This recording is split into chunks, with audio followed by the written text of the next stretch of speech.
the screen reading button, recording button.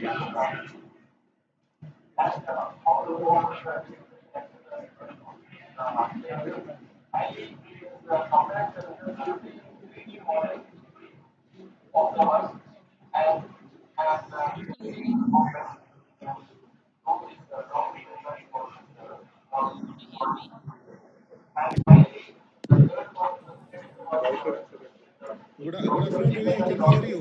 Yeah, I can hear you. Congratulations for the award.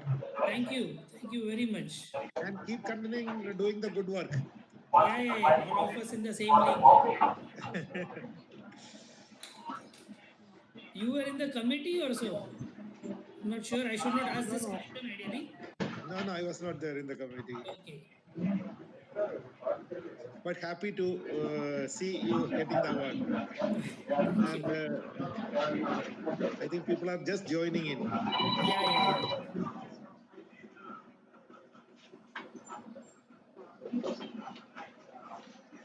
So it is like, I think our gentleman, Professor Sahu, will introduce me first, and then I will give the presentation, followed by I introducing both of you. It will be something like that. Is that so? Yeah, that's the way. Yeah. Correct. Yeah, correct. So you will first introduce, I think Ramendu, because Sahu will introduce you, and after that you will give the theme lecture. Then how is it position? I was not clear. I have No, that I checked paper that, with me. and there are some guidelines. So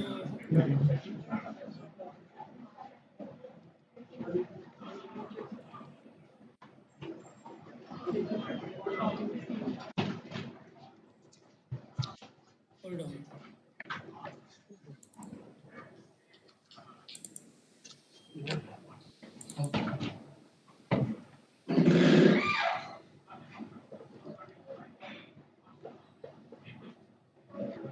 So section coordinator will indicate the theme of the section, introduce the chairman and co-chairman, and hand over the session to chairman and co-chair. Okay, so And session coordinator should inform the list of others present, including the theme speaker, to the chairman in the beginning. So these are the two jobs which you have to do. Later on, we will manage. correct. So at the start, then I have to introduce both of you. Yeah, first you have to talk about the theme, a bit of the theme, then introduce the chairman and co-chairman and hand over to chairman and co-chair. Okay, and fine. So And also you should tell us hard how copy many of the orders are papers. there. Did you get an email about the soft copy of the papers? Yeah, no, I haven't got the soft copy of the paper, but I have that this list with me. The speaker, the topic I have with me. Yeah, that is there. That is because the entire session is given. So Yeah. So you have an idea who are all the speakers which are present? no, that is not given. Understood. Yeah.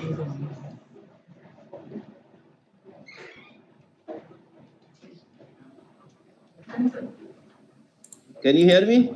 Yeah. Good evening, Ramendra Sahu sahab. Yes. Good evening. Myself, Dr. Anil Joseph, and Ravi Kiran. Yes, Ravi Kiran. Yes. Yeah. Good evening. Good evening. So we have the list of papers, na? We have got the list of papers. There is one list. No, we don't have the details, but we have the list of papers. Yeah. List of because papers. eventually some of the papers we will have to recommend for Springer, correct? Yes. Yeah.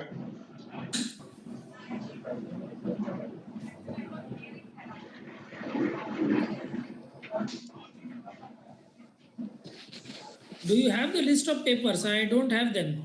The list of papers they have sent me. Yeah, they have sent me that. Yes, they have sent the list of papers. Today or along with the previous one, sir? Yes. Sausa, whether they have sent it today or along with the previous one? Then you have to introduce me again. Yeah. I'll be back in a minute. How many are there? How many presenters are there? How many presenters there? That we will know as we move forward, sir. a chairman, you'll have to put a count before you decide on the time. So you'll have to check No. Oh, who 1, all are 2, 3, present. 4. 1, 2, 3, 4. 4 is there, I think. That Raisa, Manikant, Kirti, and EDC Lab. EDC lab is Anil. Yours? Yeah, Oh, yeah, it's Anil, my yours. Here. yeah. Okay. Then how many are there?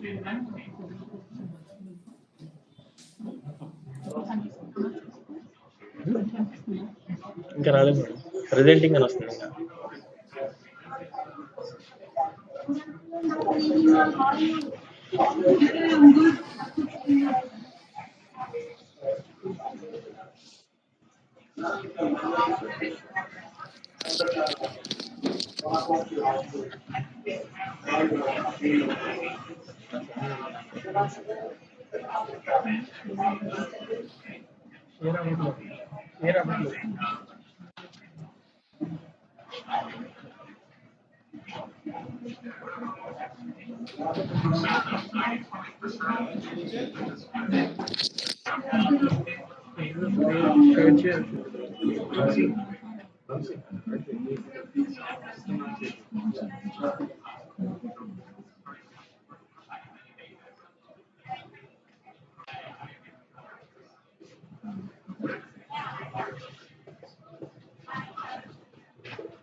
Ravi, I have sent the mail.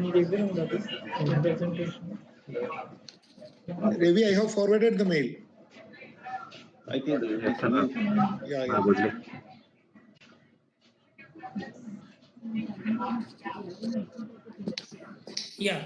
Yeah, I'll just check the mail.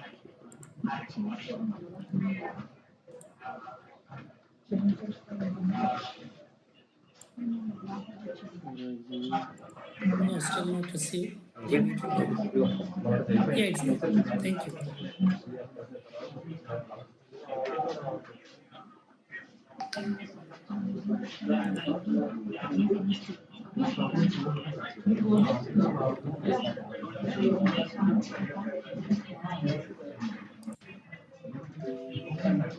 Not all are present. Not all are present. I think very few. 1, 2, 3, 4, 5 people.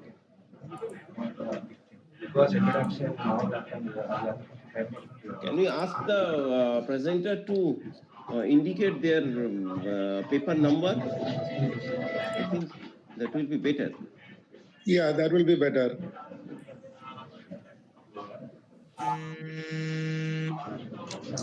So may I request all of you to give your paper number? All the presenters, give your paper number in the chat box or whatever it is, so that we can have idea who are present. Available, Who are available for presenting the paper.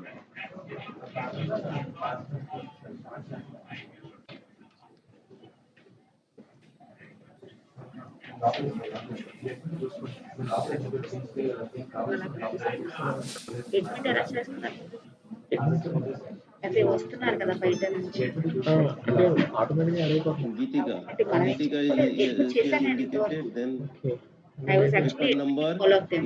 8, 11, 8, 9, 11. నీకు ఇప్పుడు నీకు వస్తున్నా అడ్మిట్లో రావట్లేదు sir.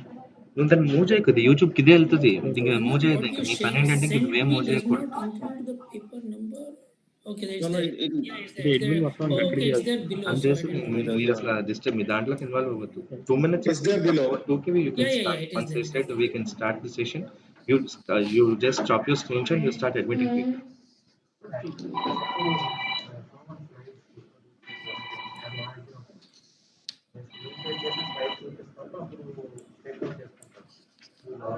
Mr. Anil, you are from Kochi, na? Mr. Anil is from Kochi. Is it? Correct. Yeah, I am from Cochin. Yeah.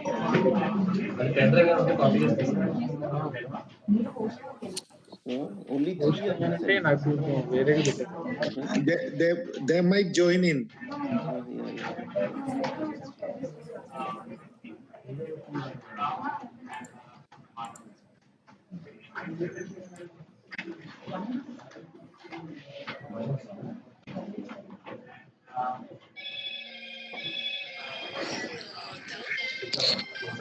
হ্যাঁ sir, বুঝতে পারেননি?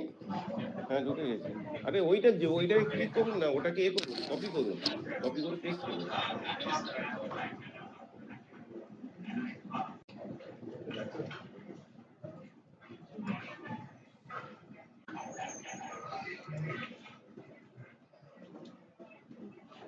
I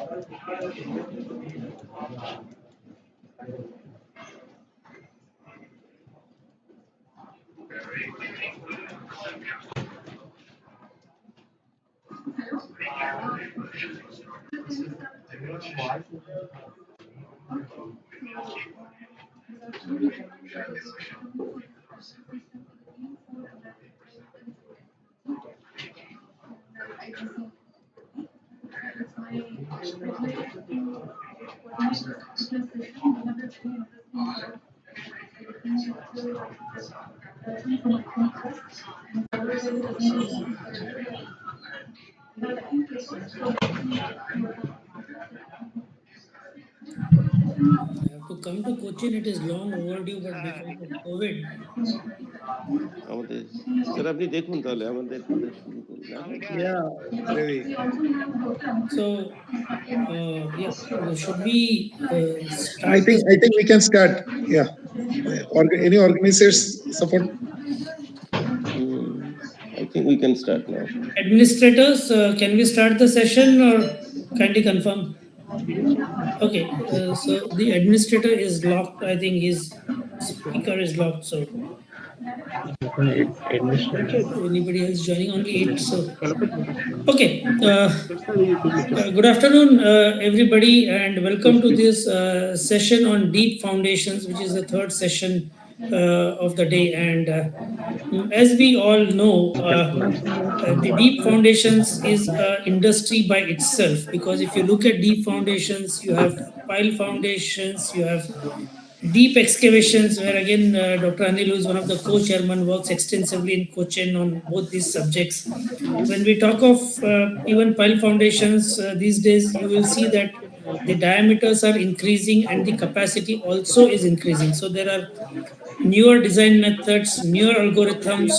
If we talk of diameters, we're looking at these days, I mean 2 years ago I was looking at diameters like 1.5 meters. Today everybody's talking of 1.8 meters, 2 meters and 2.5 meters, and even today we got something which was 3.5 meters for a rock socketed piles.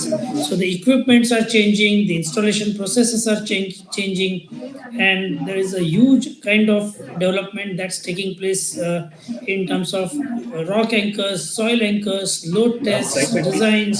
So the theme is very, very important for geotechnical engineering in terms of research, in terms of practice, in terms of design, construction, testing. It's an industry by itself. And I'm sure some of you who have joined this will get some insight into deep foundation kind of thing. So we have in this session, our chairman is Professor R.B. Sahu, and co-chairman is Dr. Anil Joseph. It's a privilege to introduce both of them. So Professor Sahu graduated in 1984, and his master's is in 1987. He did his PhD in 1999 from Jadavpur University, and he is joined Jadavpur University also in 1990, and is currently a professor in civil engineering department of the university. His areas of research includes ground improvement, soil structure interaction, geotechnical earthquake engineering, and he has guided over 10 PhD theses and a large number of master's students. He has published more than 50 papers in national and international journals and conferences. So I welcome Professor Sahu as the chairman, and I hope it will be enlightening to hear from him through the proceedings. Our co-chairman for the session is Dr. Anil Joseph, who also happens to be a good friend of mine, and he wears many hats. So he is a practitioner, he is an academician, and he is on various bodies. To give you a brief introduction, he did his master's from NIT Surat and his PhD from NIT Calicut on his work for pre-compression of soft marine clays. He is Director of Geostructurals, which is a leading foundation and structural consultancy in Cochin. And he has won many awards as a part of, through his organization, including the ICI Ultratech Award for Outstanding Concrete Structures in Kerala. And he has designed quite a few unique structures. So when you travel from the airport to his office, you should see some of them, and they're really unique. He is a National Executive Committee member of the Indian Geotechnical Society and is also on the TC 220, Technical Committee 220 of the ISSMG and the Asian Technical Committee ASRTC. He is chairman and vice chairman of various bodies, including the Concrete Institute, Association of Civil Engineers, Association of Piling Specialists, and Contracting Engineers. So he is very well known and very knowledgeable, and we hope to hear from him through this session. He also was recently inducted as one of the top 10 Diamond Hall of Fame New Age Icon Change Makers 2020 in Kerala. So I welcome both of them, and we begin the session with an introduction by the chairman. Before I conclude, I must thank the organizers, IGS Vishakhapatnam chapter, for allowing me to be the co-editor and the session coordinator for this session. And I hope I can do justice to the work allotted to me. So thank you, everybody. I hand over to Dr. Ramendu Sahu for his further process.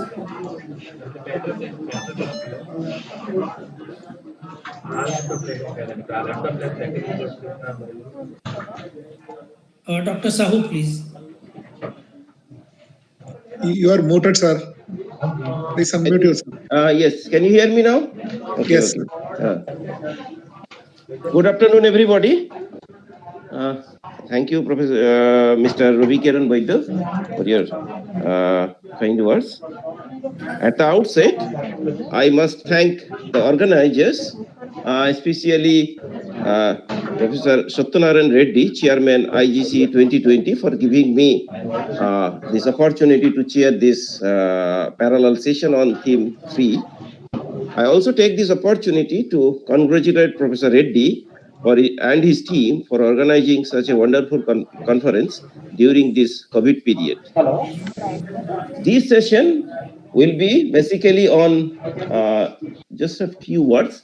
This session will be basically on deep foundation. You all know deep foundation is preferred in general where shallow foundations are found to be inadequate. I think the voice is lost. I'm not able to hear. Is it? Can you hear me now? Yeah, yes. We can hear you now. Can you hear me? Yeah, we can hear you. Just 1 minute. Can you hear me now? Yes, sir. Yes, Okay, thank you. Now, deep foundation in general is preferred where shallow foundation is found to be inadequate due to high superstructure load, also due to poor subsoil conditions in the upper region at a particular site, and also definitely for satisfying the design guidelines. Now, this deep foundation, it covers a wide range of topics from conventional, say, driven and bore pile foundation to continuous flight auger piles. Say, earlier, we used to have piles of, say, diameter 600, 700, 600, 500, 600 or 750 millimeter and length in the order of, say, 25, 30 meter. But nowadays, large diameter pile foundations is being practiced in most of the cases. And also length of the pile nowadays become in the order of, say, even 50, 60, 70 meter or even more. It also covers pile rack foundation, deep anchors. Now, these 60, 70 meter long piles are nowadays quite common in urban areas for construction of tall buildings due to large design loads and poor subsoil conditions and at shallow depth. If the subsoil in the upper region is steep or clay or dense sand, their pile foundation is appropriate for such construction. In these cases, the load is shared by raft and piles proportionately depending upon the rigidity of raft and number, position, and length of the piles. Now, there are huge advancement in the technologies of for construction of the piles, but still there are a lot of challenges which need to be addressed at the design phase. Number one, you see, usually what we do, we use the routine soil investigation for estimating the design parameters. But still, there is a need for pile load test, especially instrumented pile load test for establishing the appropriate design parameters. Okay, that means that you see in case of say sand deposit, that K, 10 delta, all these things are there. Those are to be appropriately established. Otherwise, a prediction of pile capacity will not be proper. Now, numerical study or analytical studies are to be carried out to assess the stress condition around the piles under design loads in order to evaluate their effect on nearby structures, foundations, say foundations of nearby constructions, basements, tunnels. Because in urban areas, there are a lot of constructions already done. Now, when one goes to construct a new building, new structure, then one has to check whether it's going to affect the adjacent construction or not. Of course, appropriate technologies are to be adopted to counter the huge soil pressure. You see, nowadays depth of the pile has become very high. In some cases, say even 60, 70 meter. So if the depth of the pile is high, then soil pressure, huge soil pressure will develop, or the hydrostatic pressure will also develop. So this has to be countered during construction of the boreholes, and followed by this actual concreting. Otherwise, there will be necking or cracks may develop in the piles. And last but not least is the NDT testing to ensure the continuity of the piles and also the pile load test. Now here, in this session, some of these issues will be discussed, will be covered through the presentation of various technical papers. Now, I think all of you have seen that there are 13 papers. I don't know exactly what is the number of paper to be presented, but still there are 13 papers. Out of that, 2 is on pile raft foundation, 2 on back analysis. So this is very important. Those are, I think, those paper will be really very good. Back analysis of shaft and base resistance. 1 on related to construction issues, say that bentonite is there, bentonite related issues are there. 4 papers on numerical analysis, 1 on say optimization using genetic algorithm, 2 related to design aspect of the pile, and 1 on the behavior under eccentric loading. So this is all about these 13 papers to be presented. The theme lecture will be given by Mr. Robikiran Boiddo on a typical topic. This is quite uncommon. It's related to behavior of rock anchors required for pile load testing. This will be delivered by Mr. Boiddo, the founder of Geodynamics, Vadodara. This theme speaker and other speaker will share their knowledge in various critical issues related to analysis and design of deep foundations. I think all of you will enjoy this session, will have a good experience, good interaction. Okay. Before I hand over the mic to our theme speaker, let me introduce Mr. Boiddo. So customary. Mr. Robikiran Boiddo, Principal Engineer of Geodynamics, has been instrumental in popularizing the concept of geo-foundation testing in India. He has created a deep foundation testing industry, and today Geodynamics in India's biggest and well-acclaimed company in this field. pioneering methods like high strain dynamic testing, integrity testing, sonic logging, etc. for pile foundation in India has been his contribution 2 decades ago. His work has resulted in various sectors as in the methods being adopted by bodies including metro rails, highways, railways, and most bodies. I think he has also been involved for conducting this type of testing in eastern part in Kolkata also. Jointly with Dr. Jayakumar Shukla, he has introduced and successfully demonstrated bidirectional load testing for large capacity piles, which is yet another milestone for the country. Thermal integrity profiling and instrumentation have been his other contributions. He has done a lot of works. He has worked on almost all the prestigious projects in the country and in more than 20 countries worldwide, including Southeast Asia, Africa, Middle East, and the Gulf. He has written various technical papers on the subject. He is the author. He is the authorized trainer of these technologies worldwide. Today, he has been awarded the prestigious Dinesh Mohan Award of Excellence in the Professional Practice for the year 2018-2019 by Indian Geotechnical Society.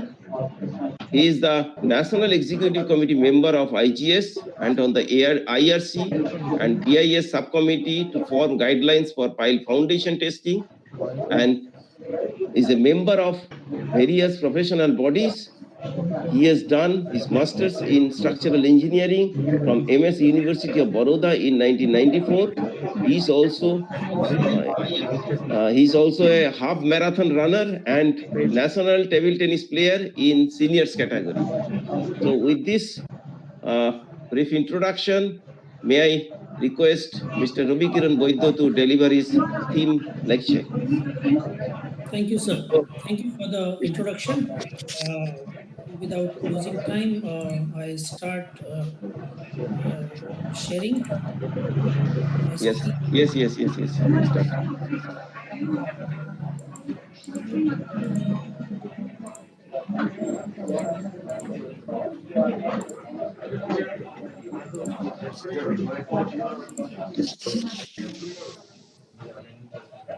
Just 1 minute, sir.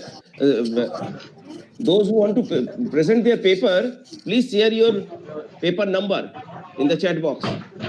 Please, yes, you have given your paper number. Others, please give your paper number so that we can understand who are present for presentation of papers.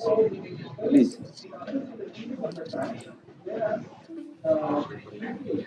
I think, sorry, sir, one of the problems is I logged in from Firefox and that doesn't allow me sharing the screen. So I have to go back and log in Yes, probably. you do it. Okay. Yeah. Do it. Let me try, otherwise.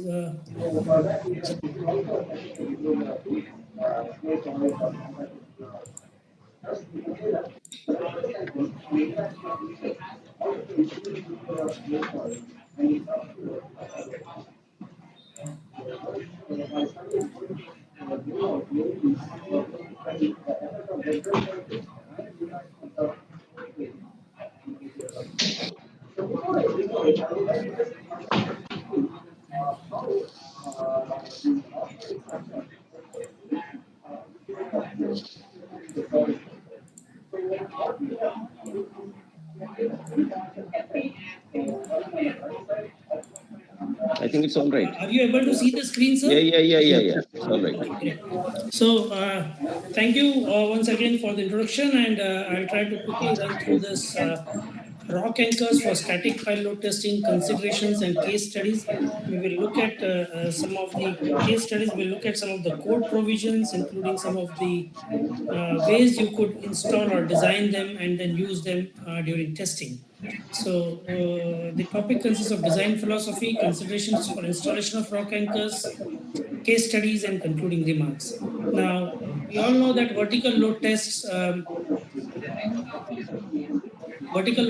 commonly conducted to assess the design and the ultimate loads and to verify the design. And these load tests, for example, in rock could be conducted using Kentlage or reaction piles, or currently we see wide use of rock anchors or rock socketed piles.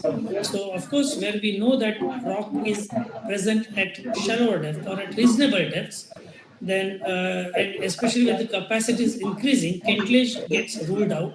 So we are left with installing reaction piles, or you could use rock anchors, and these are done by installing smaller diameter rock anchors like 150 or 200 and using HT strands.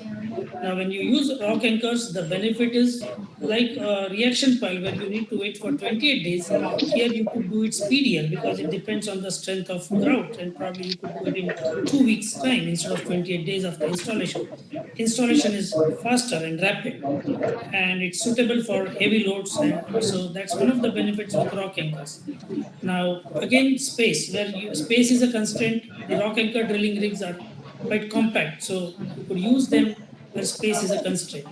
So, although there are significant benefits, we do hear once in a while that the anchors gave away, or the rock anchor failed, or there was a slippage, or whatever. So that means you need to be careful in design and construction if you want to achieve good results. So typically, when we talk of design philosophy of rock anchors, they are generally what we see commonly is 150 or 200 diameter rock anchors installed using temporary or permanent casings depending on the type of soil. The bits also depend based on the type of strata. You could have a diamond coring bit, or you could have a slightly different bit depending on whether you have boulders or whether you have fresh rock. And once you drill through, you insert HT strands and then put some spacer plates and then put grout inside those 150 or 200 cavities. In some cases, for large capacities, we have also seen 300 diameter rock anchors, or what you could also say as micropiles. Now, when we talk of rock anchors, we have a free length of rock anchor and a fixed length of rock anchor. So typically, the free length is provided because if you have loose material in the top zone, you don't want any capacity or any uplift capacity from that area, and that is why you would have that area length of the rock anchor as free, and typically the fixed length would start from a good strata, or where the rock quality is good. So that is how you have a free length and a fixed length. Now again, if you look at reaction piles, the reaction pile has to be installed at a distance equal to 3 times the diameter of the test pile, center to center distance. Whereas with rock anchors, you have an advantage, you install it at 2 times the pile diameters from the edge of the pile. So it's typically like 2.5 times instead of 3 times. So 2 times the pile diameters from the edge of the pile, subject to a minimum of 1.5 meter from the edge. Again, when you install HT strands, so HT strands, for example, a 15.2 meter diameter HT strand would have an ultimate strength of something like 25 or 26 Newton per millimeter square, but you typically use 70% of the ultimate strength of the strand. So, which is something like 18 Newton per millimeter square. Then again, the fixed length of the anchor shall be decided after several checks. So now when we talk of a rock anchor, there are 3 areas that we need to look at. One area is the bond between the HT strand and the grout. Okay, so you don't want the bond to break. Typically, second area is the bond between the grout and the rock. So there's a bond between the grout and the rock. And the second is the shear strength of the rock itself. So for example, when you apply a load, the anchor is in uplift, and you don't want a situation where the entire rock mass or the chunk comes out of it. So you will design a rock anchor applying these 3 checks. Now, the bond strength between the grout and the rock shall be checked basically on the basis of UCS values, provided UCS values are available. And then you could look at IS 10270, which provides a table, and then you can get the bond strength between the grout and rock. So there is a table which is provided in the code. So typically, if you look at the bond between the grout and the strand, that's generally much stronger. and that is not a governing factor. So a check, however, as a rule, you try to check the bond strength between the grout and the anchor before you finalize the design. Then again, to ensure that your rock mass is also sufficient enough when you apply a pull out load. So what we say is that if you want to check, you could typically check one of the anchors by applying a pull out load, or you should also check the weight of the sheared rock mass shall be more than the uplift force, and at least a factor of safety of 1.525 is preferable for temporary anchors. Now, again, when you want to use compute the rock mass, you have two options based on the type of rock. One could be a highly weathered rock, in which case you use a 60-degree apex angle, and other could be 90-degree for moderately to slightly weathered rock or better quality rock. So, if you are using 60-degree, then obviously you go deeper, so the rock anchors are longer.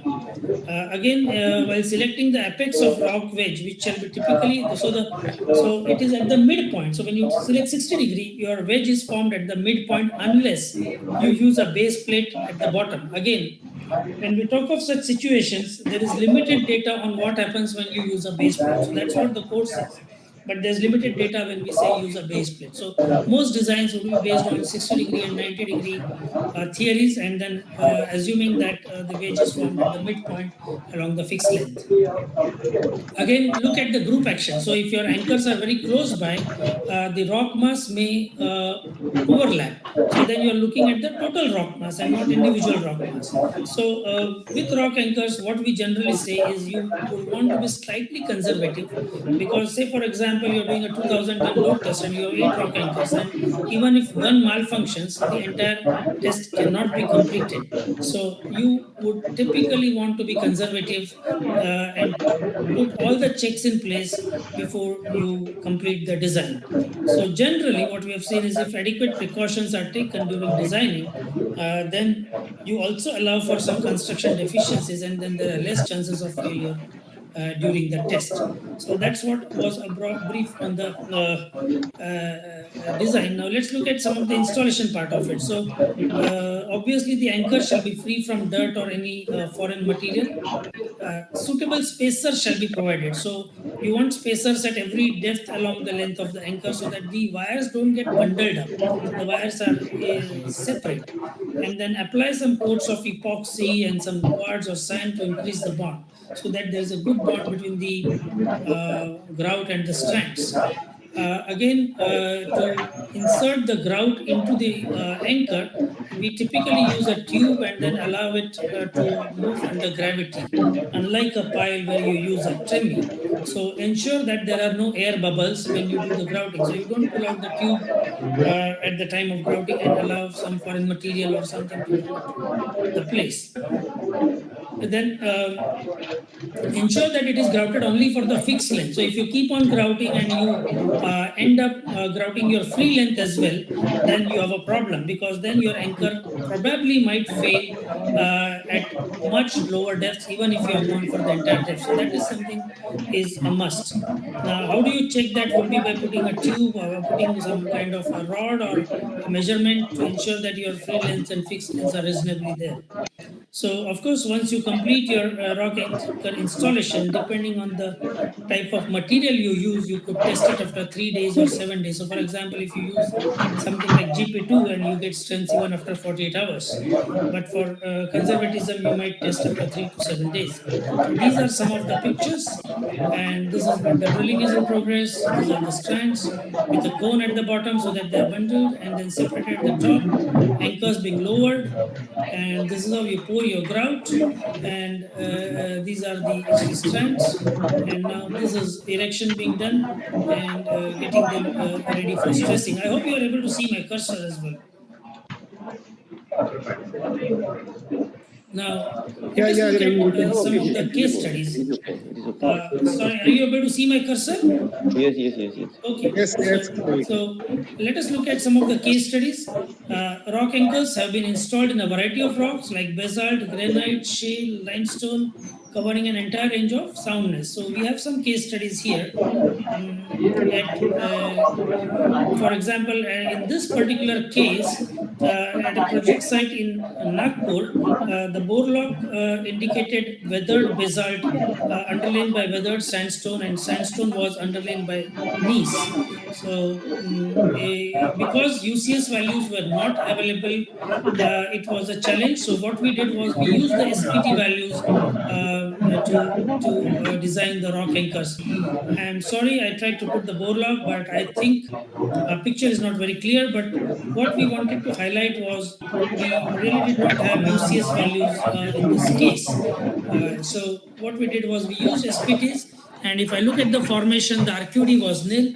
The core recovery was only from 3% to 10%, and SPTs indicated refusal because it was more than 100. So we use the table. So we use the table in IRC, and we used IS 10270, and the fixed length was estimated to be 10 meters. The test load was 750 tons, and if I divide it by 4, so we considered 4 rock anchors. So in this case, our working load on each of the anchor was around 188 tons. And as I said, we also used the IRC 78 Appendix 5, and whatever was conservative out of the both, we considered that. And after we used the IRC 78, what we found was the fixed length now is 14 meters, which was higher than the normal guidelines of the British code. So what the British code says is that generally the fixed length of rock anchors, it recommends. I mean, previously it did not allow you to increase length more than 10 meters, but they have made a recent amendment, and now they have said that we recommend that it should not be more than 10 meters. So what we had was 14 meters, and we prevailed upon the engineer, and we said that let us do this test and let us see how it works. Looking to the strata, I think we should scrape through, but let's have a look at the test. So, because there's no comment in the Indian codes on the fixed length and the free length, so that's something which we need to look at. And we did this vertical load test by installation of rock anchors. You could see here, I have not put the load test curve for the sake of simplicity, but the pile took the load, the anchors withstood the load, and it was a successful test. If I remember correctly, Dr. Kumar Bichumani was the consultant from AECOM. So that was successful. So for the metro project in Nagpur, this was another test with a load of 1900 tons. And again, we had very poor rock. So there was no UCS values, no point load tests, index tests, and we used the SPTs. And what we got was a fixed length of 24 meters, which was really very high, and we were worried with 24 meters. Do we expect a wedge failure? And do we expect that the anchors will malfunction? But we went through this test. We had 8 rock anchors, so each one with 200 tons. 250 tons to ensure that we got 1900 tons of load. So again, this was a similar case, but due to space constraints, instead of using conventional flat girders, we used a crown, which you might see in the recent times. So this was one of the first usages of crowns. And when you talk of a crown, your anchors are not vertical. Typically, they are inclined at 15 degrees, and that means your specification, which mentions that the anchor should be 2 times away from the edge of the pile. In this case, they should be 2 times away from the edge of the pile at the starting point of the fixed length of the pile, fixed length of the anchor. Sorry. So if your fixed length of the anchor is starting at 8 meters from the top, then at 8 meters the anchor should be 2 times away, 2 times of the pile diameter. So that's what the specification says, and that's what we used in this current case. What we also found was inclined rock anchor installation is challenging because you need to maintain a degree 15 degrees, and if there is a deviation in that, then obviously there are some stresses which are introduced into the wire, and those wires will not easily go into the crown. So again, when you're going inclined, you're cutting through the ground. So in an inclined direction. So if there is an underground utility, that is another risk. So employing skilled drillers was very critical. We achieved that, and the rock anchors were successfully installed after dealing with all the challenges, and the test was successfully completed. And this was the setup. Now you could see here, you could see that this is the alignment, and the anchor is slightly off center. So that's one of the problems what we are, because no matter how hard you try, once in a while the drilling rig moves out of position or out of plumb, and then you don't have exact 15 degrees in some cases, you don't have the exact alignment in some cases. I mean, good, it works. Still, it works for rock anchors, because rock anchors, you have a large capacity and there are inherent factor of safeties. What we are always worried is with soil anchors, because soil anchors have much lesser capacities, and if one anchor comes out, then it's a challenge. So somehow we have been reluctant to use it for soil anchors, although we still go ahead with rock anchors with the crown method. So let's look at the third case study. This was a project site in Mumbai, and a 23-meter long test pile having a diameter of 1 meter. Design load was 785 tons and test load was 1962 tons.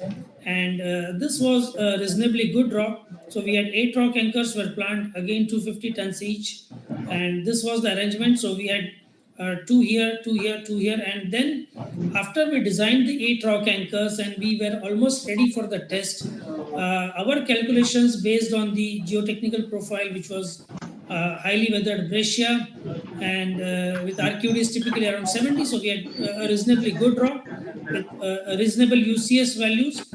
Our free length was 12.5 meter and a fixed length was 16.5 meter, which was considered long by the consultant to that project.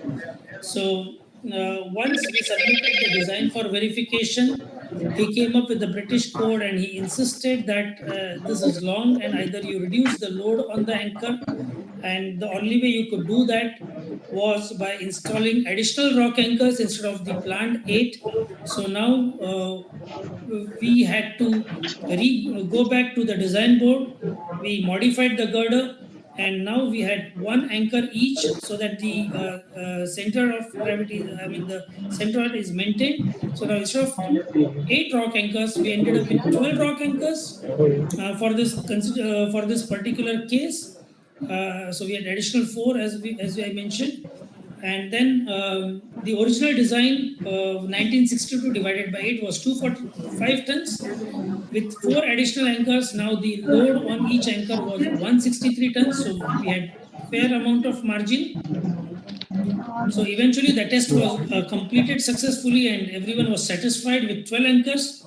But we were not convinced. We thought, let us do some R&D and let us check what happens if 8 anchors were used as originally planned, or let us see even with 4 anchors what happens. So what we did was we disconnected 8 anchors out of the 12 anchors. We redid the test, and with 4 anchors we reduced the load. So we said, okay, 245 tons into 4, that would be something like 1000 tons, but I have a 1.25 factor of safety. So let me try and load it to 300 tons on each anchor. So when I used it with 300 tons and it was still successful. So what we could see was with the 3 case studies that in spite of the codal provisions, we ended up with slightly extra length of anchors, and we fortunately we did not face any problems. So what we would say is that the British code, coming from a point where they said that you cannot use more than 10 meters, and now they say that it's a general guideline that you might prefer to use it up to 10 meters. And what it means is that there is still sufficient data is not available. And it means there is a lot of data that is required to see if we could increase the fixed length of the anchors. So this was the setup in Mumbai with 12 rock anchors. You could see here these 2 here, and then the third one off center between the 2 anchors. So we modified the girders and everything. So the biggest challenge and the most common issue associated with installation of rock anchors is subsurface conditions are different than depicted in the bore log. So what happens is you design it based on a particular bore log, and then when you go and start drilling on site, and then you experience an entirely different situation. So good geotechnical practices, good soil investigation probably should help in reduce one of the problems. The other problems is changing topography. I mean, you have a good soil investigation, but in let us say, for example, let's look at this case study. The bore log indicated presence of hard basalt rock, and hence the rock anchors were designed accordingly based on the closest borehole. However, while actual fieldwork, breccia was encountered instead of basalt. So the fieldwork was halted and the issue was escalated. And everybody agreed that it was presence of breccia more than the actual field conditions. However, when we looked at the bore log for the adjoining pier for this metro project, which was further away. So the nearest pier indicated basalt, but an away pier indicated breccia, and that bore log to the adjacent pier matched better with the drilling records rather than the closest bore log. So what we concluded was probably the rock was tapering, and it moved from a shallower depth to a deeper depth from one pier to another. And then we had to modify the design, get everybody on board before we could continue the drilling and close the issue. Another challenge is when you have very long rock anchors. See, again, the question is, okay, I might design a rock anchor with a fixed length of 12 meters or 15 meters. But if I have very poor strata for say 30 meters, and then it means my rock anchor is 30 plus 12, which is 42 meter length of rock anchors. Now, when you have such deep rock anchors, the elastic compression or the elastic extension of the rock anchors is an issue, because the ram stroke is limited. In most cases, you would have a jack with a stroke of 150 mm. And if your elastic extension itself is more than 150 mm, then you have a problem, because your ram will come out even before you have completed your load test. And this is what we could see for one of the projects in Bangalore, where the free length was as high as 41 meters. And in this case, the contractor had done the installation, and the test load was 1875 tons. So the stroke of ram was 150 mm, and the theoretical strand extension within the free length itself was 220 mm. So there's no way we could complete the test. And what we did was we used sufficient packing plates and then tried to balance. We used 4 jacks. So we tried to balance 2 jacks and then continue the test in a way, and try to readjust the loads and then continue the load, so that once you reach 150 mm, you put some packing plates, bring the ram to 0, and then again continue the test. So important that you calculate the elastic extension of the wires before you actually start the test, and don't panic at the last moment. So to conclude my presentation, the case studies demonstrate that rock anchors work satisfactorily even if the fixed length was more than 10 meters. Obviously, 3 case studies are not enough, and more case studies will be helpful in increasing the fixed length and subsequently increased use of rock anchors for testing. The British code recommends, as I've explained, up to 10 meters, and the IS code is silent, so the IS code doesn't say anything. So we really need an IS code which defines the length of rock anchors, and for this we need field studies. Longer free lengths will result in excessive strand extension, and you need to make arrangements or provisions in advance before you start the test. So it's advisable to compute theoretical and extension before you move ahead, so as to avoid stoppage of the test. Rock anchors are commonly installed to obtain reaction for static pile load test where rock is present. So due care should be taken in design and installation. Then ensure that you follow some of the codal practices, or if you deviate from the codal practices, keep the engineer or the consultant in the loop, because it's a joint effort and it's not something you're trying to prove one over the other. So it's always good to have a joint effort and then take approvals even if the code doesn't work its way. And ensure that you have proper construction sequence and procedures. So follow the codes.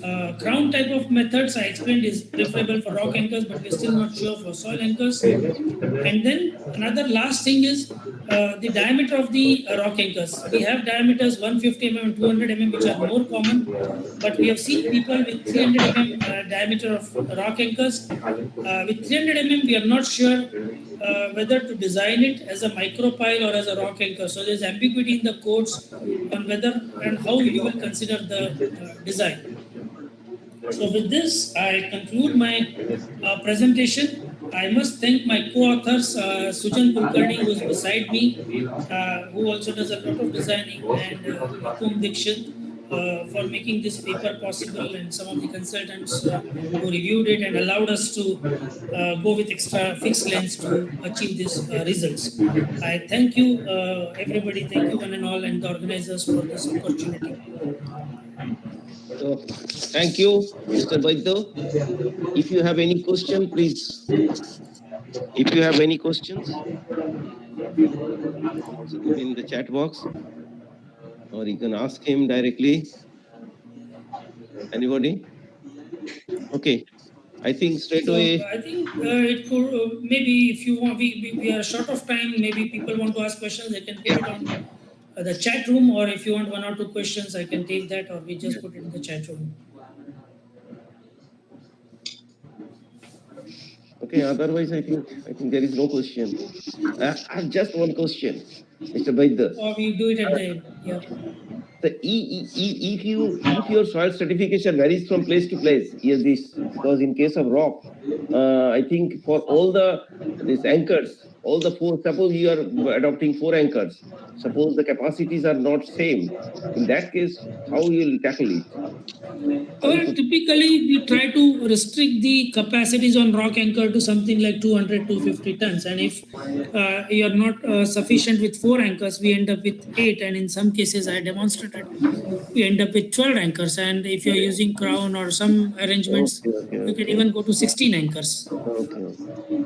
Thank you for your nice presentation, Mr. Joseph. Thank you, Chairman, and thank you, Ravi. A very excellent presentation, very relevant presentation. The importance of rock anchors for static pilot testing. And I have one question to you: what can be the reason why BS code restrict the fixed length to 10 meter? Yeah, you see what happens is if you have a very long length of fixed length of rock anchors, when you are applying an uplift load, you might have a kind of a wedge formation, and your grout will get sheared off at shallower depths. So, for example, there is a certain fixity which can be allowed, and if your fixity is very long, then your uplift stresses are much higher somewhere at a shallower depth, and then the rock anchor will give away because the grout gave away at a shallower depth. So that's why they insist that it should be 10 meters, but that's more based out of the practices and not really based on any design parameters.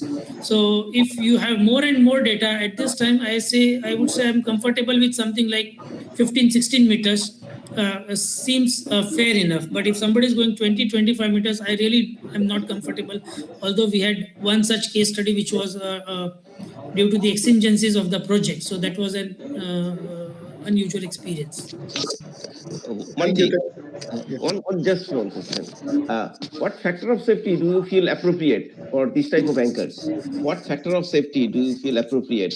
Well, the entire with rock anchor designs, what we have done is we have used a factor of safety of 2.5 over the ultimate capacity of the rock anchors. But if I look at the entire system from an IS code point of view, then the entire system, what the IS code says, should cater to 25% extra capacity. So, for example, if I'm loading a rock anchor to 200 tons, the system should allow that I can load it to 25% extra, which is like 250 tons. But for design purposes, we use a factor of safety 2.5 for the rock anchors. And these are temporary rock anchors. Remember, these are temporary and not long term. Okay, thank you for your excellent presentation. Now we come to the end of this theme lecture presentation. Now straight away we go for this paper presentation. Okay. So thank you, sir. Thank you once again. Now let us go to the paper presentation. Now our first paper will be on the paper number 002, 3D numerical study of behavior of pile raft foundation on soft clay with uniform and varying pile lengths by Mr. Rajiv Modok, then Devjit and Balesar Singh. I think Devjit, who is going to present? Rajiv is going to present, I think. Is it? Yes, sir. Yes, sir. Okay. So, Mr. Anil, Dr. Anil, can you ask him to share the this presentation? Okay. He can do that. Yeah. Rajiv, please go ahead. Please.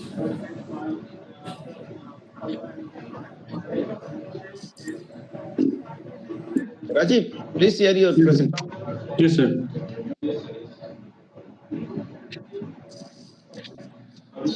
So is it visible? Yes, it's visible. I think just 1 second. Next is Tushar. Be ready with your presentation. Okay, next is Tushar Sharma. Is it? Sir. Yeah.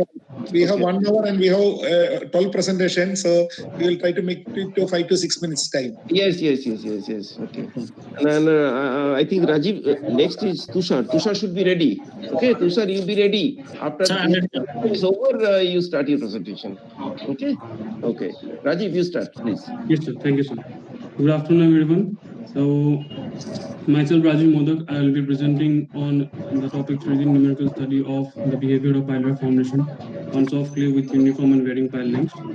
Basically, a pile raft foundation is a combination of shallow and deep foundations where the capacity of both the raft and the piles are taken into consideration while designing the particular foundation system.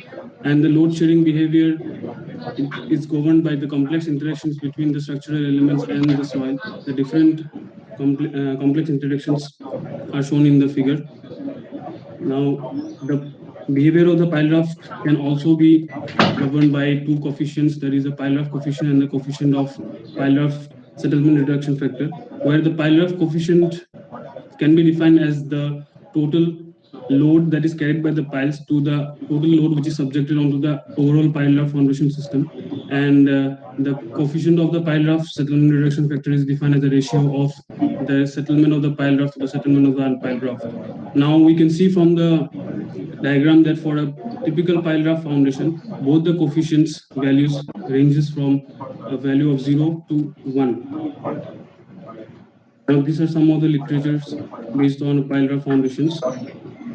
After going through the literature, it has been found that in the conventional design of the pile raft foundations, where uniform lengths of piles are provided underneath the raft, in such cases, it has been found that the peripheral piles carry majority of the loads.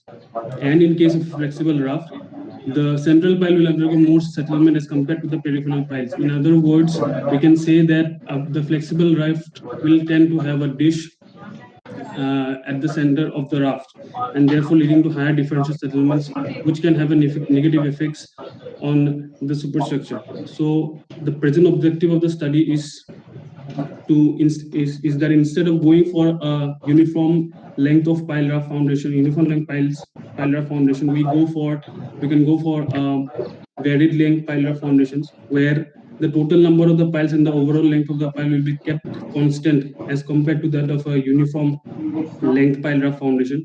And the effects of varying these pile lengths along with the pile spacings on the load carrying capacity, load sharing, average, and different settlements were also observed.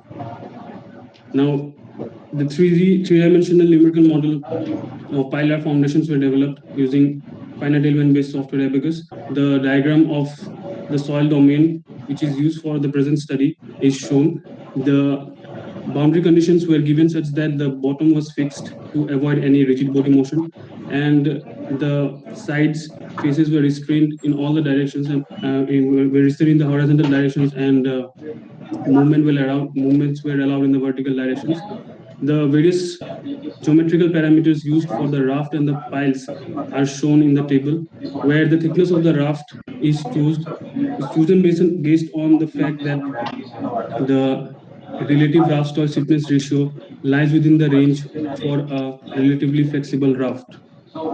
These are the material properties which are used during the study. The mode column model was used to simulate the elastoplastic soil behavior, whereas the raft and the pile materials were considered to be linear elastic as their modulus of elasticity were considerably higher as compared to that of the soil. Now, this diagram figure 3 basically shows the 3x3 pile raft configuration which has been used in the present study, where the corner piles are labeled as 1, the edge piles labeled as 2, and the center piles are labeled as 3. Now, this variation in the length of the piles were done based on these 3 locations, and depending upon these 3 pile positions, the pile lengths were varied as short, intermediate, and long, which are and the different types of the pile raft foundations are represented in the following table, starting from type A, B, C, D, E, and F, with the varied length piles along with the uniform length of pile raft for the comparison purpose. All the pile raft foundations were subjected to a uniformly distributed load of 150 kPa kilonewton per meter square.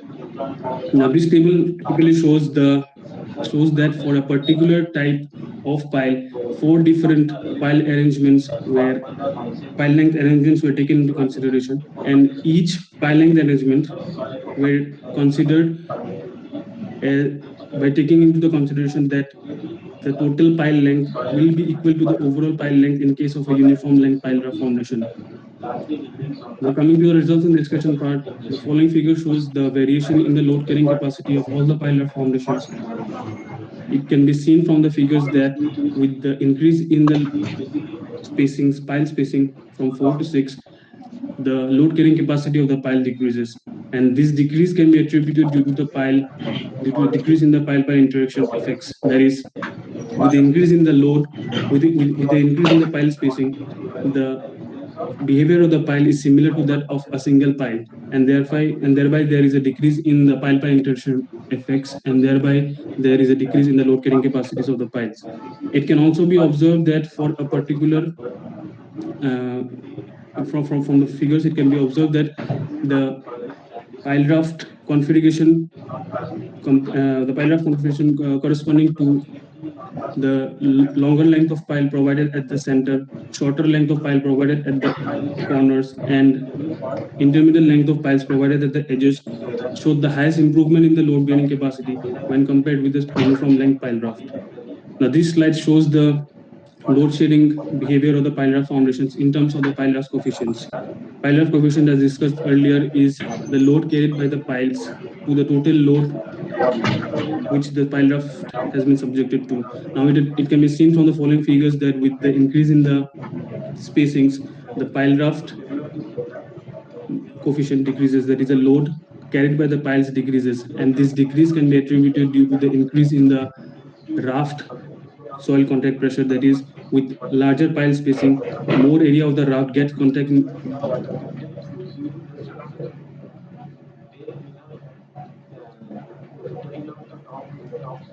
What is the problem?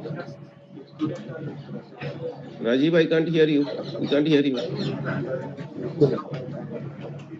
Your voice is not audible. Is it? I think he has got a connection problem. Yes.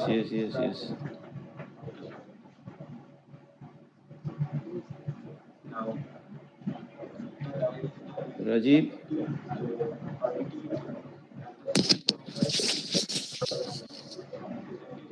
So, what can we do? Shall we switch over to the second paper? Yeah, I think we can move forward, and once Rajiv join back, we will give him towards the last. Okay. But he has to stop sharing, na? Otherwise, the second person will not be able to. No, it's gone. He's disconnected now. Yes, he is disconnected. Okay. Now, Tushar, Mr. Tushar. Sir. Oh, okay. You start your presentation. Okay. Just share your screen.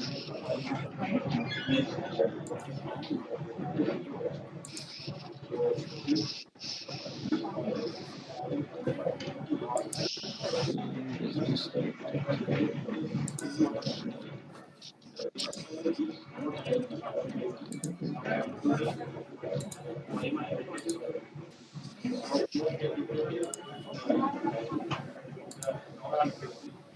Okay. Good evening, everyone. My name is Tushar Sharma, and I'm here to present my research work on analysis of decomposed components of raft and piles of pile raft foundation in sandy soil. Here are the contents of today's session. The first one is introduction. In introduction, I will tell you about what is pile raft foundation. Then after, I will tell you about literature review. Then finite element modeling and its validation. And I will end up with the results and discussion of parametric study.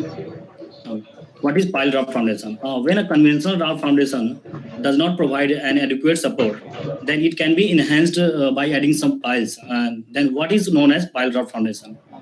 Piles, which is a columnar element, can be used to reduce settlement and transfer the superstructure loads to the weak compressible strata. So, pile raft foundation are geotechnical structure which are characterized by load sharing between their respective foundation component, that is piles and raft.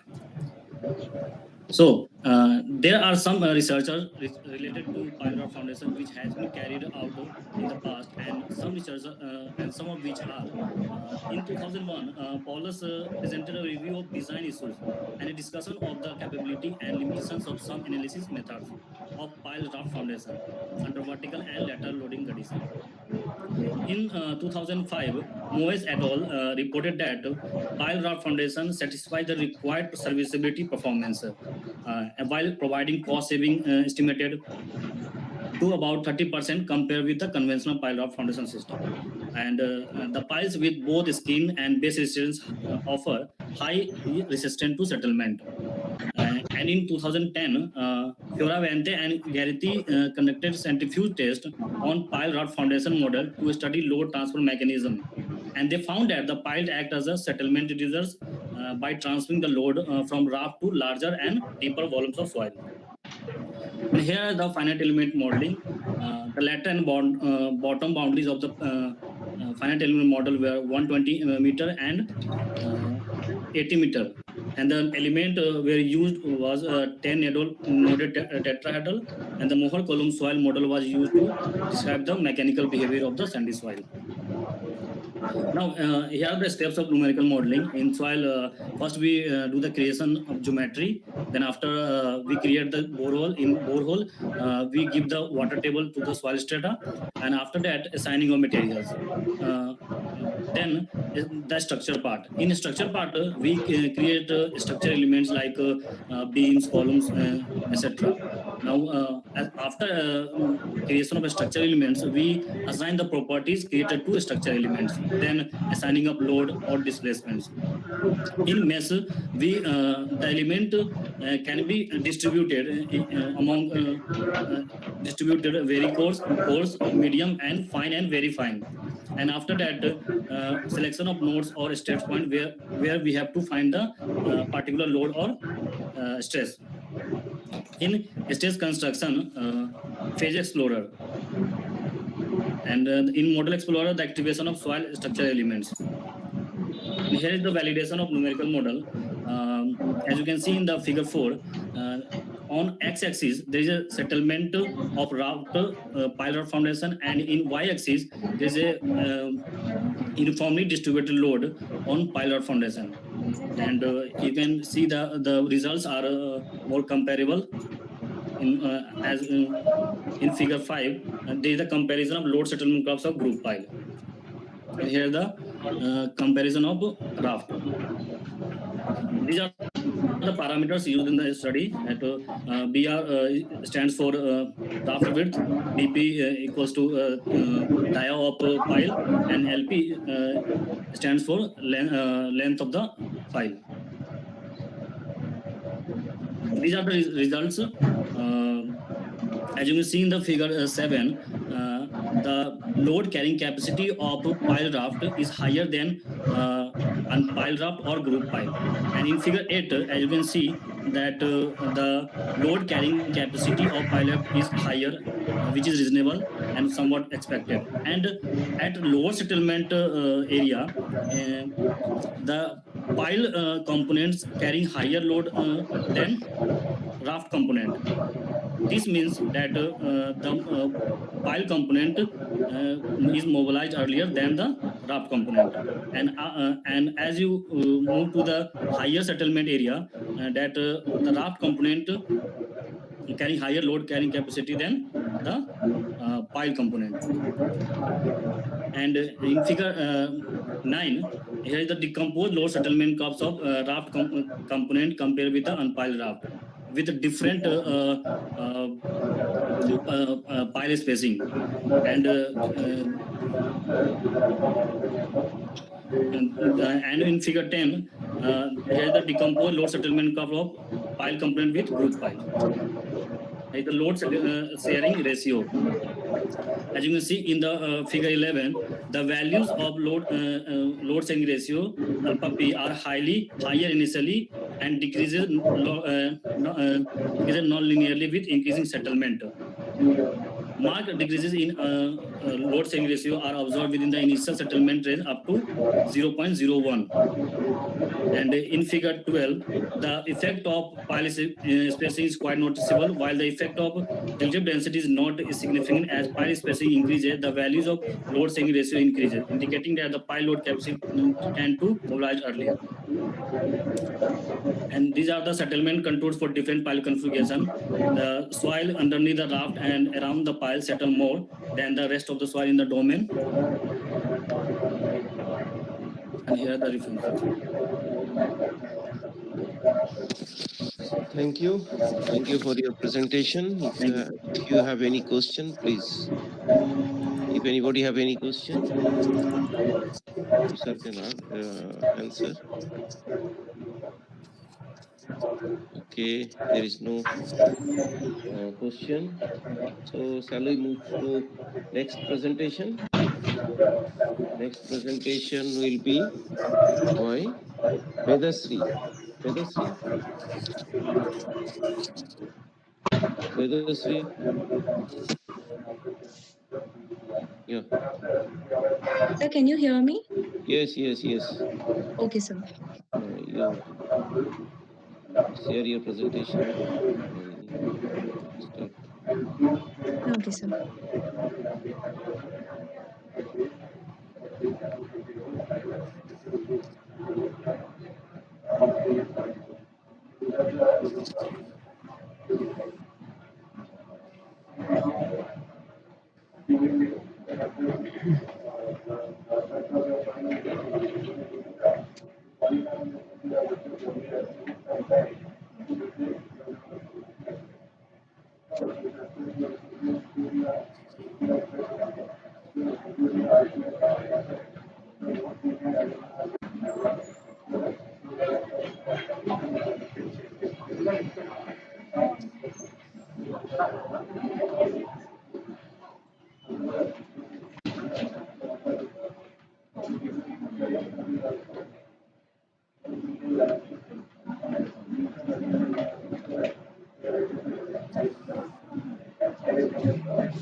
Hello, hello. Hello, what happened? Hello. I think she got disconnected again. So, Shall we wait? disconnected, we can move to the next paper. Yes. Okay. Sir, Yes. Who? sir, this is Rajiv Modak speaking, sir. First presentation. You please wait. Okay, Come. sir. You Okay, sir. Okay. Hello? Okay, sir. Thank you, sir. Sir? Yeah, Vedasri, you can do that right now. Sir, can you hear me now? Yeah, you can proceed, Vedasri. Sorry, sir. Yeah, coming to the introduction part, pile You share your presentation. Okay. Share your presentation. Your presentation is not share. Sorry, sir. Share visible. Okay.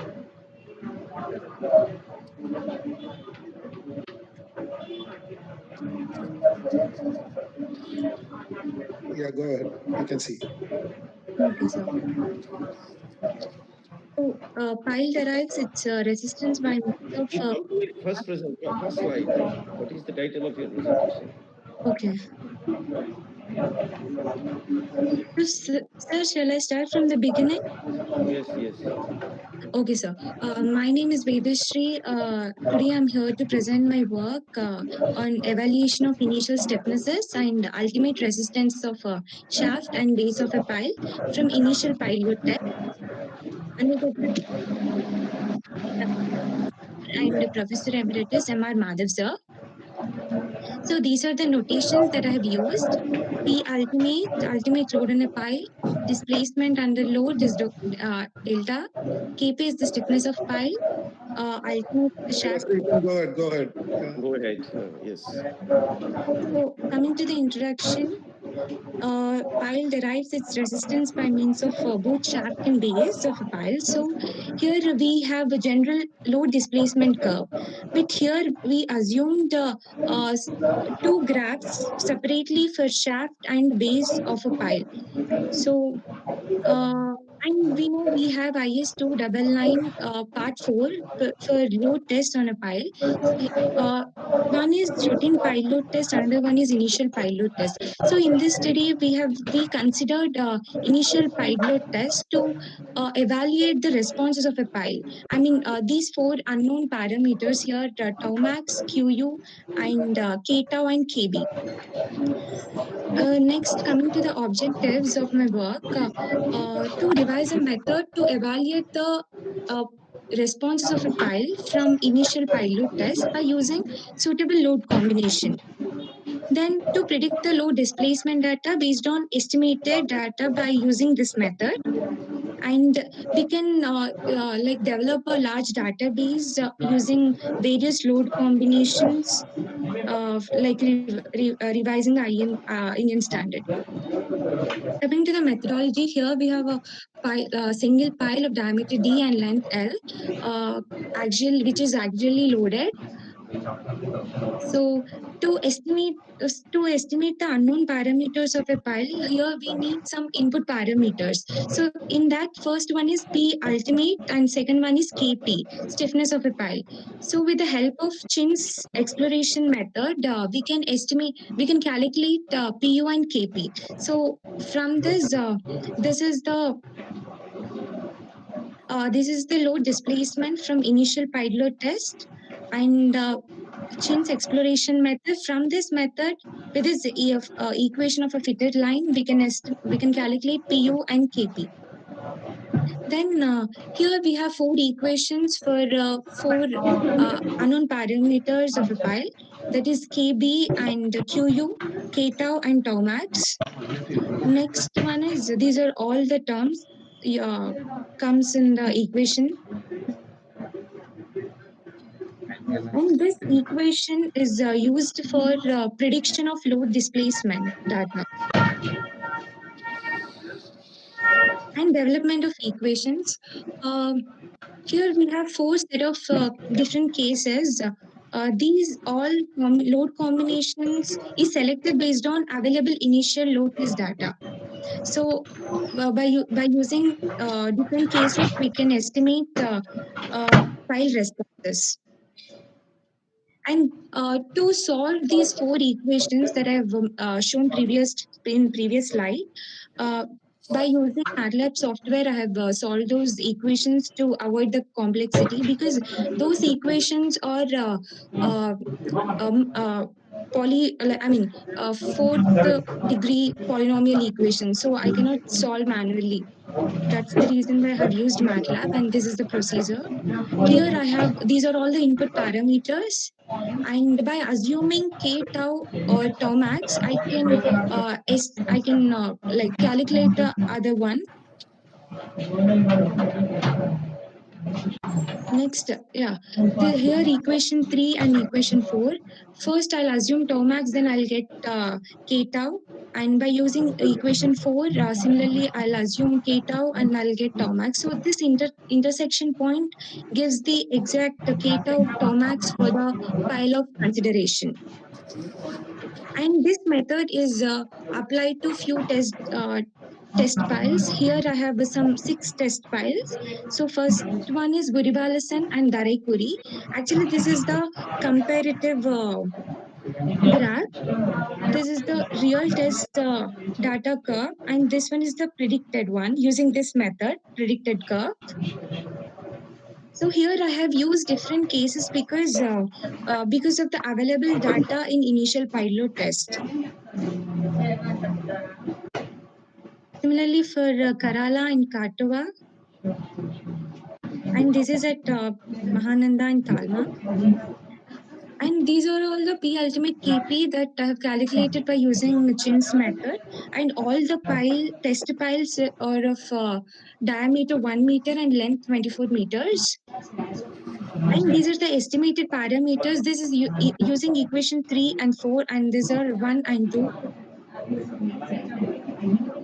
So coming to the conclusion, with this method, I can estimate the unknown parameters of a pile, that is ultimate resistances of shaft and base separately, and initial stiffness of shaft and base based on the analysis of initial pile load test data. And here we have equations using different load combination for the purpose of determining parameters of a pile. And with the help of estimated responses, we can predict the load displacement behavior of a pile. And we can see in the previous slides that those curve like real test data is comparing very closely with the measured one. So yeah, a large database can be built for all different cases, which may help in revising Indian Standard Code. Thank you, sir. Any question? Any question from the audience? Can we apply it to routine load test? Why it is only for initial load test? Sir, because of time constraint, because the initial load test we are working on a test pile, not on a working pile. Okay, fine.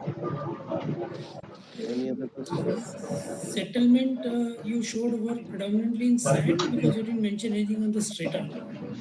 No, sir. Because rock you will never get ultimate capacities actually. It will be more governed by the structural capacity. So I don't know. Where strata is nowhere mentioned what kind of soils they were terminated. Yes, sir. You mentioned that actually. Yeah. What is the percentage of, say, shaft friction or this end bearing? What is the percentage? What is the percentage of shaft resistance or end bearing for your piles? The piles you have used? Because in case of rock, the end bearing must be high. Base resistance No must be presence high. of rock, sir. Actually, the soil exploration is taken place up to 30 meters. What is the stratification? What is the stratification? Do you have any idea? All are of same stratification or? No, sir. Different. Different. Okay. Now, do you have any idea about the shaft capacity, shaft resistance and base resistance of the piles for which the data have been used here? Yes, sir. I compared with that one also. There's here for this pile around it's 25, in the range of 20 to 25, sir. No idea. Okay. Thank you. Thank you. It's a good job. Okay. Can we switch over to next one? Next speaker is next paper. 2, 3. This is paper number 3, 4. 4 is Gitika. Paper number 8. Is it? Paper number 8, I think. Paper number 8. Behavior. Yes, sir. Single pile subjected to eccentric loading on cohesionless soil by Dhanasri Sai Baba Reddy Padmavati. This paper? Yes, sir. Yes. Okay, okay. You go ahead.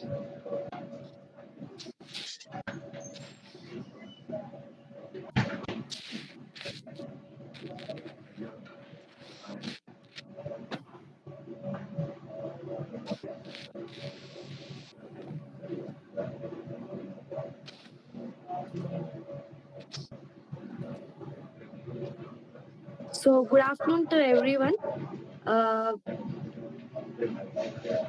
Sir, am I able to hear? Yes, also. Okay. So my topic is about behavior of single pile subjected to eccentric loading in cohesionless soils. So these are the contents that I'm going to discuss: objectives and the properties of soil model piles and experimental setup, results and discussions, and conclusions and references. So the main objective is to study the behavior of single pile subjected to eccentric loading. So here I'm comparing the effect of eccentricity, effect of diameter, and effect of relative densities, and even the behavior of eccentricities with change in diameter of piles, and also the relative densities.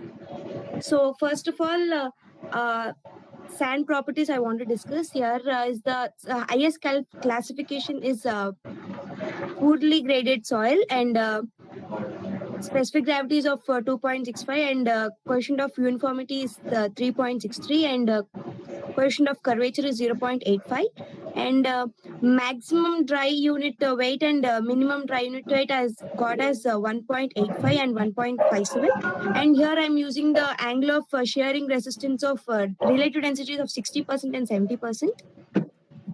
Then here I took the model piles of 4, that is 42 mm and 49 mm and 75 mm and 100 mm, and plate size of 120 mm and 120 mm, 75 mm of 170 mm and 170 mm. For 100 mm diameter, I took as 200 into 200. So here the main is 32 tests were done.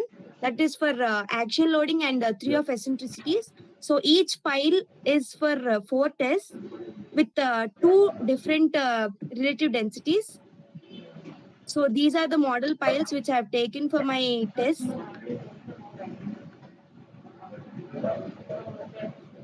So actually my test is conducted in a cylindrical tank, which is of height 60 centimeters and 71 centimeters and diameter of 60 centimeters. So sand is filled 6 layers. First of all, sand is completely filled for 20 centimeters, and then actually I've divided into 6 layers. So 28, 14, 14 and 11. So first of all, 20 centimeters layer was filled with sand and then compacted, and then pile was introduced manually. Then each layer was filled with the sand and just compacted without any disturbance, and then by using point load, I have done all the experiment. The ultimate bearing capacity of single pile of sand is obtained from this equation. So first of all, my results and discussions are a comparison of effect of relative density. So first, pile diameter 42 mm pile. Here, first of all, 60% and 70% relative densities. So as the relative density increases, ultimate load also increases. Then this is due to the compaction void in the sands is reduced in 70%, then in 60%. That is why the ultimate loading is increasing, so that density increases. As density increases, so first of all, this is the center one, that is the axial loading. Then comes the eccentricity at 2 mm. Then comes the eccentricity at 4 mm for the same pile. Then comes the 7 mm for the same pile. So like this, I have done for 49 mm pile and the 75 mm pile and the 100 mm pile. As I've already said, eccentricities of 3 eccentricities, different eccentricities, and then of axial loading. So these are the increase in the increasing pile capacity for different pile diameters at different eccentricities. So ultimate loading for 60%, these are the results, and 70% increase in pile capacity. So next one is effect of eccentricity. So here is the one. Actually, I took only one pile to just discuss here. So this is the 49 pile. This is of a relative density 60%.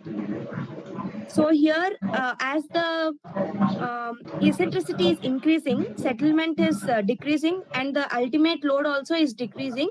You can see here. So this is the graph for 70% relative density. So these are the results that I have said that even settlement is decreasing, ultimate load is increasing. I just want to share the values. That's why I've shared. And next one is the comparison of effect of diameter. That is for 60%. Here, already I have said that 42 mm, 49 mm, 75 mm, and 100 mm. So here, due to the contact area of sand is increasing, pile diameter is increasing, the end bearing also is increases. This is due to the area of contact of sand at the end bearing of the pile increasing with the increasing pile diameter. So the end bearing resistance increased. The surface area increases with the increase in pile diameter. As a result, the frictional resistance also increases. So the load carrying capacity is increasing. The bearing capacity, bearing resistance also increasing, and frictional resistance also increases in pile diameter as it increasing. So this is for the relative density 70%. So next one is the comparative study of ultimate bearing capacity with different pile diameters. So here,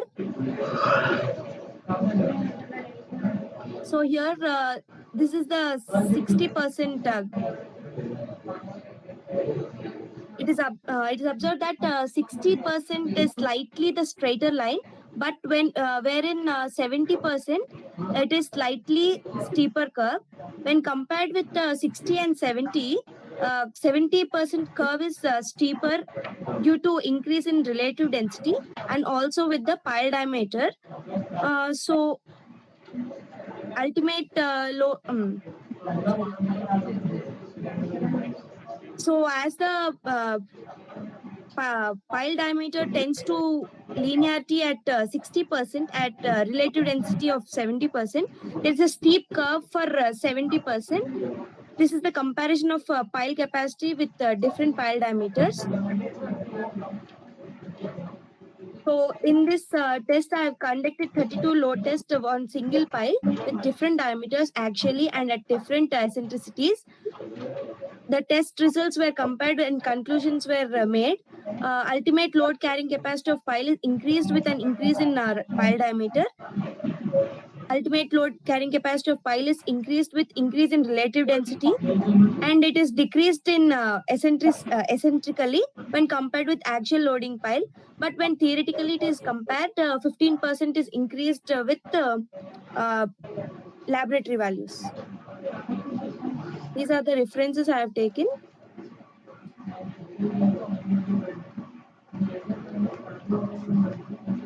Any question? Any question from the audience? What is the length of your pile? Sorry, sir. Length of the pile is 500 mm, sir. 500 mm. Yes, sir. Have you studied the L by D effect? Yes, sir. You see, for your 100 mm diameter, L by D is how much? 5. Okay. Whereas for 48, it is in the order of 10. Okay. So L by D is very small. L by D is 5 to 10. You are varying from 5 to 10. Your minimum diameter is 48 mm and maximum diameter is 100 mm. And length of the pile is 500 mm. Okay. So L by D ratio, minimum is 5 and maximum is 10. So, to what extent you can replicate the actual field situation? Okay, not simulate the actual field situation. In actual field situation, the length of L by D ratio is much higher. So 5 to 10 is very less. So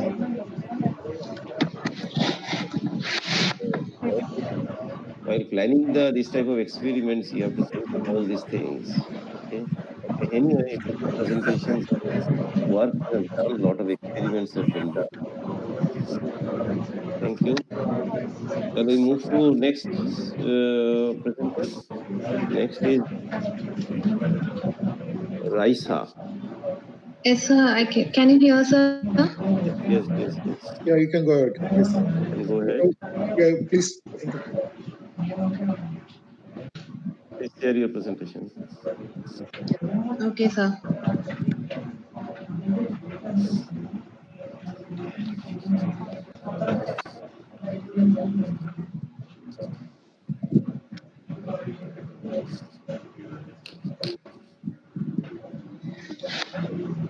Good afternoon, sir. My name is Reza. I have completed my MTech from Karunya Institute of Technology and Sciences, Coimbatore. My research topic is evaluation of bearing capacity for cast in situ board piles. Introduction. The use of board piles has multiplied around the world due to their moderate bearing capacity, low cost, and easy installation. The construction of structures in weak soil strata at lower depth is now possible with shallow foundation. In such cases, the foundation will be adopted. Here, the design code I have used for the board cast in situ pile is IS 2911 Part 1 Section 2. In the study, data of board cast in situ piles constructed in the coastal areas of Kerala is collected. I have considered 7 interpretation methods and 7 analytical and empirical approaches for analysis and evaluation. And a log normal approach is adopted to validate and compare the results. Purpose of the study is the estimation of pile capacity can be done by field method, graphical method, analytical and empirical methods. Out of all these, pile load test method, that is the field method, is found to be more accurate. But if pile load test cannot be doing pile load test for small scale projects is not economical. In such cases, further studying this topic is necessary to find a better method. Methods used to determine pile capacity, that is, interpretation methods are Van der Veen method, Hansen method, Chim's method, Decode method, Ahmed and Pease method, Mazurkiewicz method, tangent intersection method. By this interpretation methods are conducted in order to find the failure load. In some cases, the piles are not loaded to failure. And by this interpretation methods, the failure criterion will be decided. The empirical and analytical methods considered here are IS code method, alpha method, beta method, AOK and Delankar method, Mayhoff method, Bazar and Kurkur method, decode method. Out of these 7 methods, alpha method is applicable to only cohesive soils. Data collection. I have collected data of 15 board cast in situ piles along the coastal areas of Cochin, Calicut, then Kannur, Trivandrum, and a part of Thrissur. It can be seen that the soil report indicates a weak bearing strata at a shallower depth. I have collected the pile load test data as well as the soil investigation report for all these piles.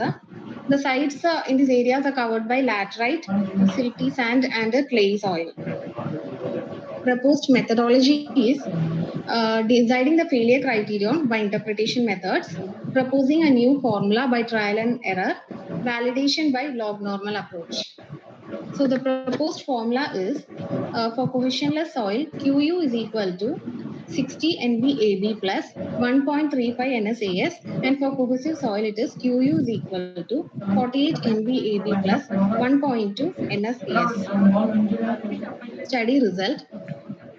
From the graphical methods, we can see that Van der Veen's method, Chim's method, Mazurkiewicz method, Ahmed and decode method, all these 4 methods are found to be overestimating, whereas Ahmed and Pease and tangent intersection method gives reliable results. For this calculation, I have calculated QP by QM, that is predicted value by measured value. So From this, I have chosen Ahmed and Pease method as the failure criterion. Analytical and empirical methods. Here, alpha method is applicable only to corrosive soils. And out of this, it can be seen that the bearing capacity estimated by beta method and Aoki method is overestimating. Bazara and Kurkur does not contain any failure criterion, hence it is purely empirical. And Meyerhoff method gives reliable results. And in the final column, I have given the results of the proposed method. Now, validation by log normal approach is done. That is for all the empirical and analytical methods with the proposed method. I have plotted a graph between QP by QM and probability density function. It can be seen from the plot that the proposed method has lower degree of scattering, whereas the beta method has the highest degree of scattering. Conclusion. In the log normal approach graph, it can be noted that the scattering is low for the proposed method. The beta method has a highest degree of scattering and hence the capacity is overestimating. Among all the methods for capacity, SPT method is found to be flexible in terms of estimation, cost, and the time. The calculation of the probability of error shows that the proposed method has better precision performance compared to other method. Meyerhoff and IS methods gives reliable results of bearing capacity. Now in this table, the probability of prediction falls within plus or minus 25% error is given. It can be seen that the proposed method has highest value, that is 70%, as shown in this graph. And the values also lies between this integral 0.75 to 1.25. Future study. That is, in some cases, unpredictable values are obtained. This uncertainty of capacity may be due to geological changes, errors in calculation, instrumental error, and unskilled workforce. So, the geological nature of the soil changes with time, causing damage. So, this cannot be predicted by man. Hence, more parameters can be considered in proposing the equation. Secondly, I have calculated only for considered only 5 cohesive soils and 11 cohesionless soils. So addition of more number of piles, by addition of more number of piles, we can understand the accuracy of the formula. These are the references. Thank you.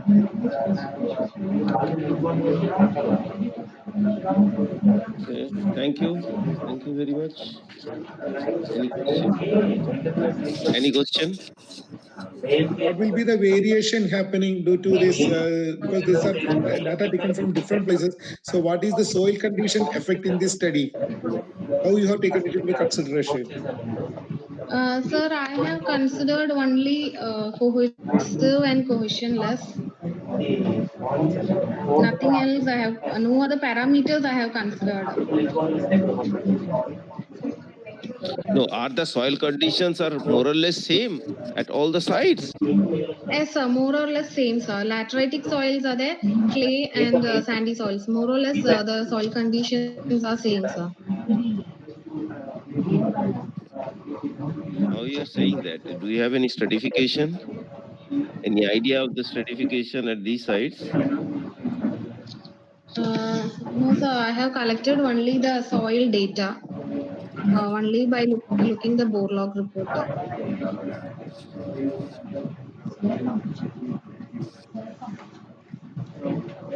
Is it okay?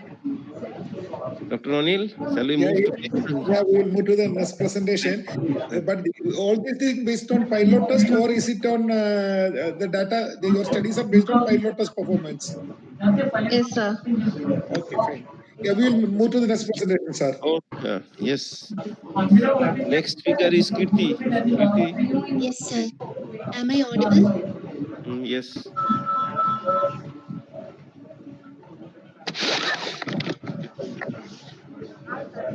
Raisa, you mute your microphone.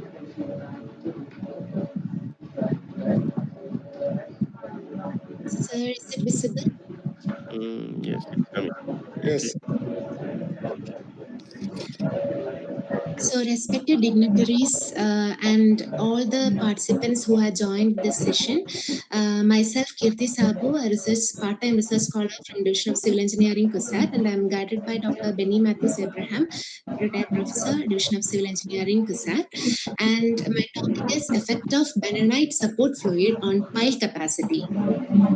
So, support fluid is a generic term that is used in deep foundation construction, and it is used for materials that are usually mixed with water so as to form a compound that will be helping in supporting the sides of open and deep excavation. So, in deep foundation construction, the support fluid selection, management, and testing is really important.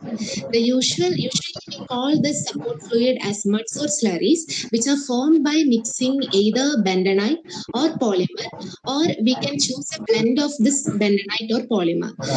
Among this bentonite support fluid has been in use since 60s, and so in the current study we are using bentonite for detailed studies.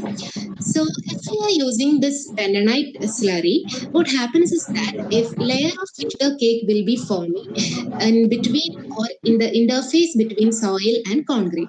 Even a very thin layer of this filter cake can adversely affect. There are chance for affecting the load carrying capacity of pile, mainly the friction piles. So studies to examine their effect of this thin layer slurries is really important.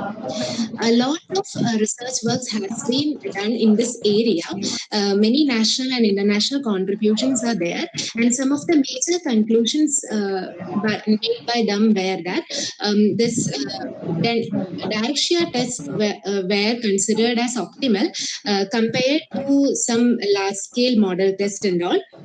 And studies on this concrete soil interface will be beneficial to study the effect of this filter cake layer in the piles, in the load carrying capacity of the piles. So, for the current study, the material used were sodium bentonite, and for representing the pile surface, a mortar block has to be prepared of size 60 by 60 by 12.5 mm so that it will fit into the lower half of the shear box. And these are the properties of the bentonite as well as the cement used. And for in actual cases, in piling sites, we will be the pile will be surrounded by different kind of soil, different type of material. So for accommodating that, the tests were done for different type of soils like sand, marine clay, and red earth. And all of this were collected in and around Ernakulam, and the grain size distribution is shown here, and all of these components were properly stored in airtight bags so that a test can be conducted at its natural moisture content. And coming to the methodology, the major test conducted here was direct shear only, and for this, for representing the pile surface, a cement mortar block was separately casted so that it will fit into the direct shear box. And for accommodating different kind of material, soil materials, first of all, is there is a general assumption in calculating the pile capacity that we will be usually assuming the wall friction angle delta as the angle of shearing resistance of the surrounding soil. So, first of all, in this study, we have to determine this angle of shearing resistance value so that the sand used was filled into the full height of the direct shear box and angle of shearing resistance was found out. And then later on, study using bentonite with and without bentonite was done using different kind of soil, fine, medium, coarse, well graded, as well as marine clay and red earth. And from all of these results, the shear strength parameter were analyzed to study the effect of this bentonite at the pile soil interface. So coming to the results and discussion. First of all, the rare shear test was done on sand, and the test was done both in dry and saturated condition. And a particular density was chosen for this particular experiment, 1.5 gram per cc. And from the results tabulated here, we can see only a 2-3 degree differences there. So it was decided to proceed with the experiments in dry state only. And Also, while using the bentonite, we have to decide the consistency, at which consistency this bentonite layer has to be spread over the mortar blocks.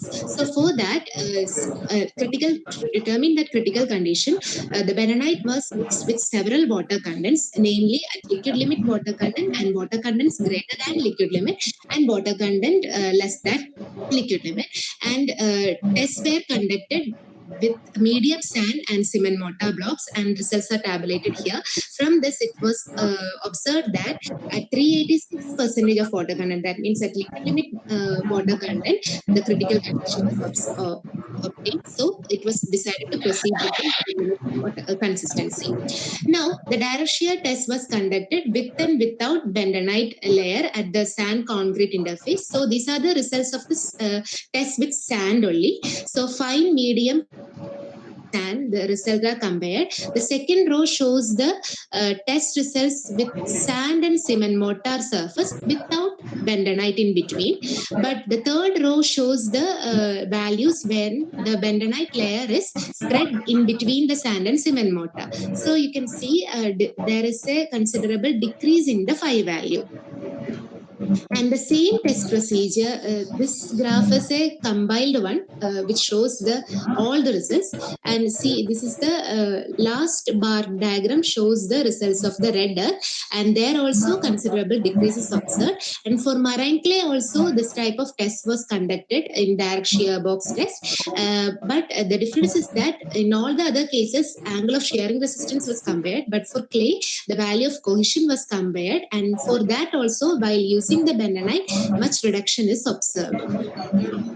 And from all these tests, we are actually obtaining the wall friction angle delta while calculating the frictional resistance. So we can assume all other unknowns and then can find out the frictional resistance value. And when I tried to find out the frictional resistance value for different soil, then also when bentonite layer was used, that means with support fluid, there was some 50 to 70% reduction was observed. So coming to conclusion, so direct shear test has been carried out in entire studies in order to study the effect of the bentonite support fluid in between the pile and concrete. And the result indicated that this bentonite layer has a chance to affect the interfacial frictional resistance. And when with bentonite, when the test results of sand or red earth was taken, up to 28% reduction was obtained compared to the conventional phi value of the surrounding soil. And for bentonite, with bentonite also, up to 72% reduction was observed. And for when result of clay was taken, then about 75% reduction was obtained. So it can be concluded that this frictional resistance value has is showing a decreasing trend for almost all the soil types, and this reduction in value can ultimately affect the load carrying capacity of mainly the friction piles, and thus affect the foundation performance. So we hope that the results will help the engineers in the piling sites to estimate the pile capacity. These were the references. Thank you. Thank you. Thank you for your very good presentation, presentation. Thank you, It's a sir. very relevant topic indeed. Thank you, sir. Any question, please? Yeah, Kirti, you have told that this bentonite will reduce the skin friction, but how we will maintain the site when you are doing a drilling of the pile? What is the other option? So there are two options: either we go for a polymer or bentonite, otherwise the site collapse will happen. So what is the option, or we have to just take the reduction in the capacity calculation? Sir, actually, we have to conduct more tests, model tests, so that we can arrive at a conclusion. But it has been inferred from different journal that this polymer fluids are actually outperforming the bentonite. Their rheological characteristics are actually more helpful in this kind of Understood. Yeah, a very interesting study. Thank you. Excuse me, can I have one question, please? Yes. Hello. Yeah, I'm Dr. Balakumar. Yeah. Now, see, when you are applying a bentonite, how did you prepare the bentonite slurry? There is a procedure for preparing the bentonite slurry. Did you observe that? How did you do the sample preparation, bentonite slurry preparation? How did you do that? Sir, actually, there are some rheological properties that has to be satisfied while choosing the bentonite, and such bentonite we can use in the site only, like some some viscosity value and some density value has to be met, and this has to be actually blended in the mixer with water. Actually, we have to add this bentonite in powder form into the water so that no lumps should be formed, and continuous mixing is necessary so that no lumps are formed, and thus we have to obtain a particular consistency such that there is a very less fluid loss when we apply this into the site. Did you observe the gel formation properly? Normally, we try to soak the bentonite for about 24 hours, something like that. Did you do? Yes, sir. I have soaked it for 24 hours. But then your sample preparation appears to be, to me, it appears to be a little erroneous. Because you had to prepare the slurry, leave it for 24 hours, then you should apply that, no? Sir, actually, I have just mixed the liquid limit water content to the bentonite and kept it for 24 hours. But in the site, it is different. For performing when we are conducting model test only, we will be preparing that. For conducting direct shear, I was not able to do like that. Yeah, I think we are running short of time, but that's on suggestion, just if you have not completed your experiment, you can do what Dr. Balakumar has suggested. Repeat some tests. And another issue is that you may do some tests with considering the aging effect, because with time, that effect of reduction due to this bentonite may reduce. Okay, that will get higher value with time. That aging effect may be considered. Okay. Next, let us go to the next paper. Thank you so much, sir. Next is alpha lupose. Yes. Number Yeah, 12. yeah. Shall I start sharing the screen? Yes.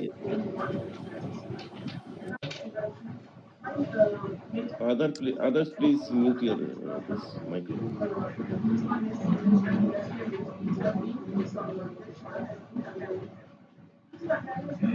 Is my screen visible?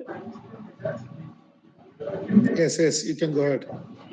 Okay, good afternoon, everyone. Myself, Alpha Lupos from IIT Palakkad, working with Dr. Sudhish Riyakandi. I would like to thank the IGC organizers for giving us this opportunity to present our paper titled Predicting Residual Stress Rate Around Board Cast in Situ Pile, Utilizing Cavity Contraction and Expansion Solutions. Now, board piles are a common source of deep foundation, especially in urban areas, owing to various advantages. The unit skin resistance Fs is an important factor in design, and it is primarily dependent on the residual stress rate in the close vicinity of the pile. The ultimate unit shaft friction Fs can be determined as a product of the effective horizontal stress at failure and tan delta, where here delta is the interface friction angle. Here K is the coefficient of lateral earth pressure, and K and tan delta is collectively termed as beta. The effective horizontal stress at failure is actually the summation of the initial effective horizontal stress and delta H, which is the stress change which occurred due to the insulation process and the axial loading. Now, the existing methods of predicting the unit skin friction are depth-dependent beta method, FHWA method, IS code method, and certain numerical approaches coupled with constitutive models, computational algorithms, and load transfer functions. But in general, all these methods are either empirical or semi-empirical in nature, or ignore the stress change which occurred due to the method of construction, and more importantly, the evolution of stress change. So, the proposed methodology involves tracking the evolution of soil state by using analogy with cavity expansion and contraction. The excavation of hole is analogous to cylindrical cavity contraction. Concrete placement, cavity expansion. concrete hydration again analogous to cylindrical cavity contraction, and axial loading analogous to cylindrical cavity expansion. So the numerical algorithm which we use involve the discretization of the plastic zone into thin cylindrical shell elements, and the properties of each of these elements are determined by an elaborate iterative procedure from the elastic plastic boundary towards the cavity wall. And unlike the existing self-similarity based techniques, which will enable the prediction of soil state only at steady state, the proposed methodology will enable prediction of entire soil state at any stage of expansion or contraction, and also enable the full incorporation of nonlinear soil behavior during the construction as well as the loading phases. Now, the analogy which was modeled using cavity expansion and contraction can be explained as follows. During the excavation of the hole, the surrounding soil will deform, allowing the transfer of radial stress to hoop stress around the hole through arching. And the effective radial stress can be determined at the hole can be determined based on the construction method. So this contraction which occurs from A0 to AE will either be purely elastic or elastic plastic with the formation of a reverse plastic zone RE. Now, further during concrete placement, the cavity wall will displace outward and will develop a plastic zone with radius RC. And the lateral pressure exerted on the wall at any depth if it can be determined as follows, where here HCR is the critical depth. And during concrete placement, the cavity wall displaced from AE to AC. Now, subsequently, during hydration of concrete due to physical restructuring which occur and due to the drying shrinkage effect, a drop in lateral pressure occur at the cavity wall, and this results in the contraction of cavity wall from AC to AP. And finally, during axial loading, the pile, that is AP, along with a small shear band, which is of thickness TS, can be both considered together as a single indefinite cylinder, and which is undergoing a radial displacement of U, which can be obtained using Mascorosi et al. Formula, where here psi denotes the dilation angle and gamma CS is the shear strain in order to attain critical strain.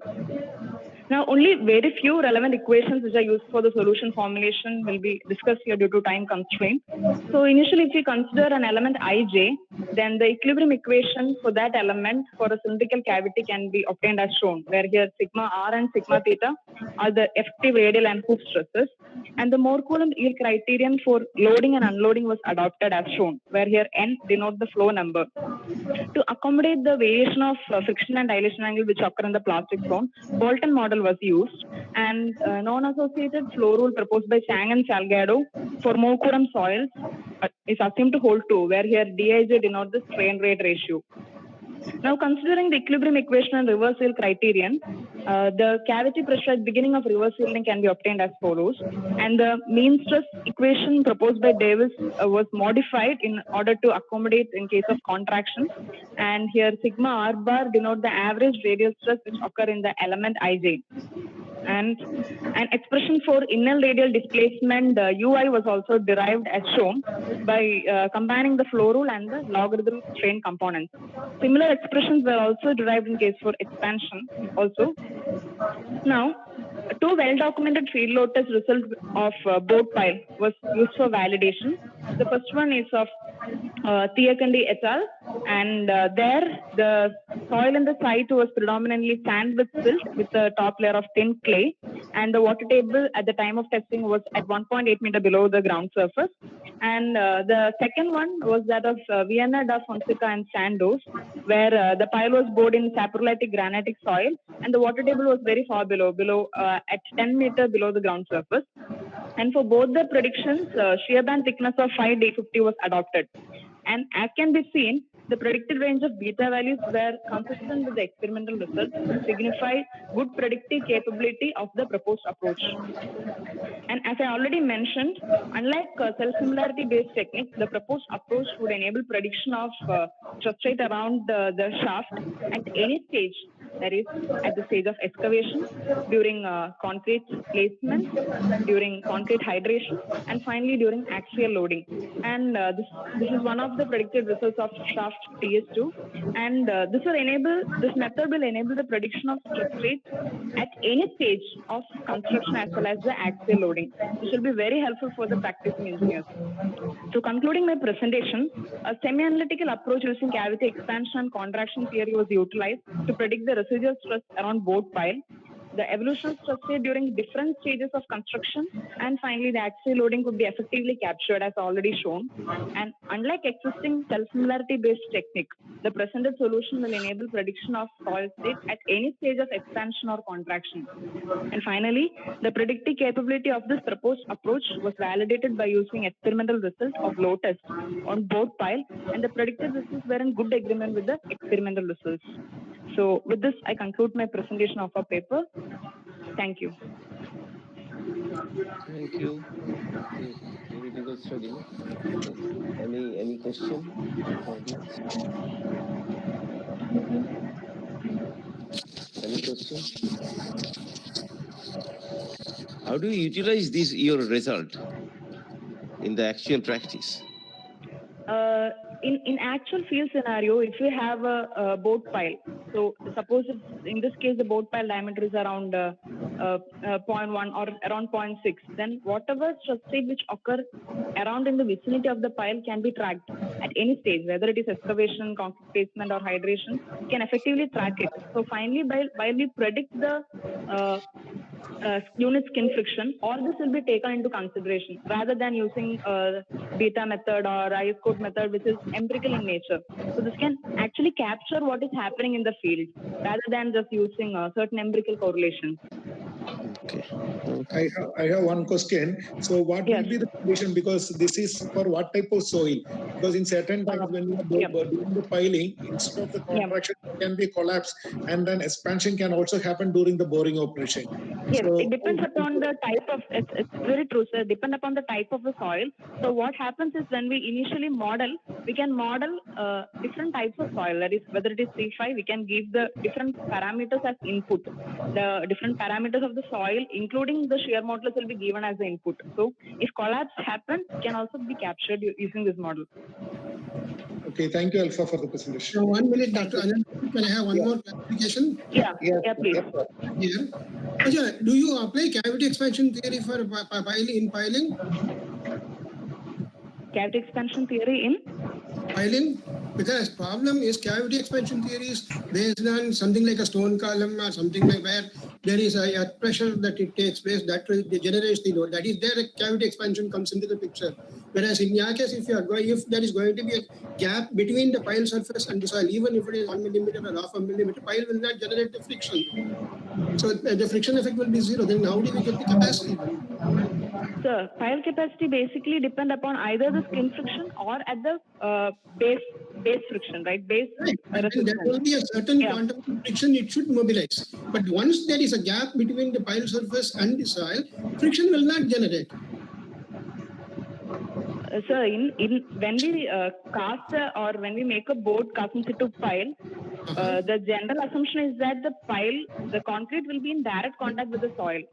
So what we assume is that the pile and the soil are in direct contact.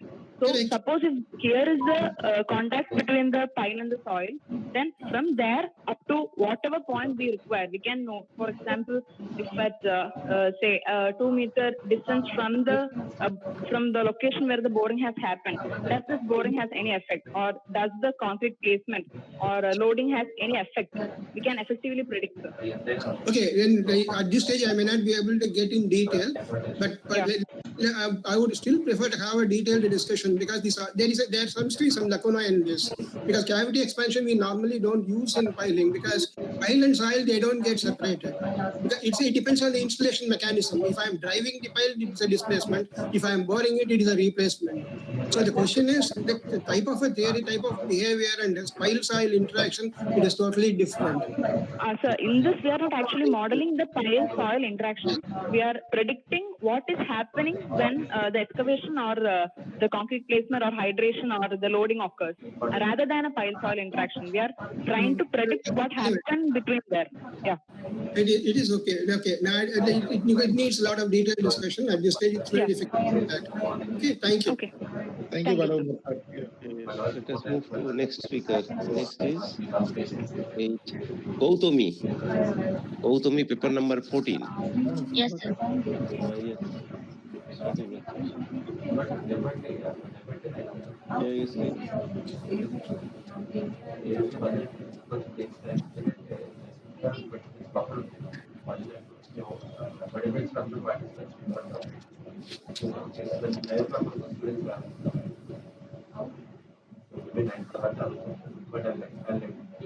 Gautami, please.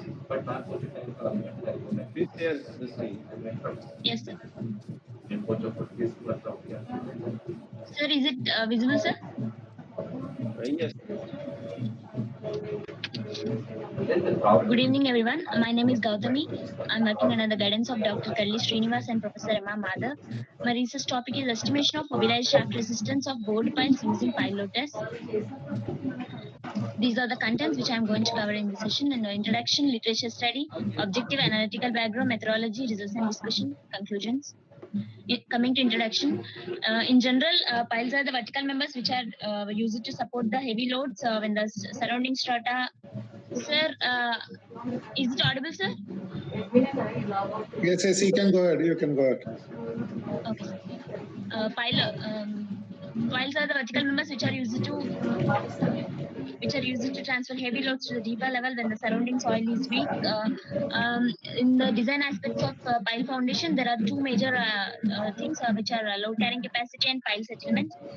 To find out these two parameters, we have conventional pile load test. One is static pile load test, and another one is dynamic pile load test. This is the typical test setup of static pile load test. These are the literatures which I have gone through for the study. This is Rees et al. This is the work done on the load settlement of the load transfer mechanism of various piles using static pile load test. Coming to the objectives, the first objective is to calculate the shaft resistance mobilized over each segment by dividing the pile into number of segments. Then, after getting the shaft resistance values, the displacement values were interpreted from the previous data and previous pile load test results. And the third one is to develop a unique curve of mobilized shaft resistance to a displacement curve. Coming to the test location and the soil profile of considered pile, which are the board piles. The test site is located on the bank of the Blue Nile, and for my analysis, I have considered 5 board piles: TPA1, TPA2, TPA3, TPB1, TPC1. TP is nothing but the test pile. A1, A is the representative term. A1, A2, and these are the pile diameter and length of the piles, and the soil profile of all the 5 test piles.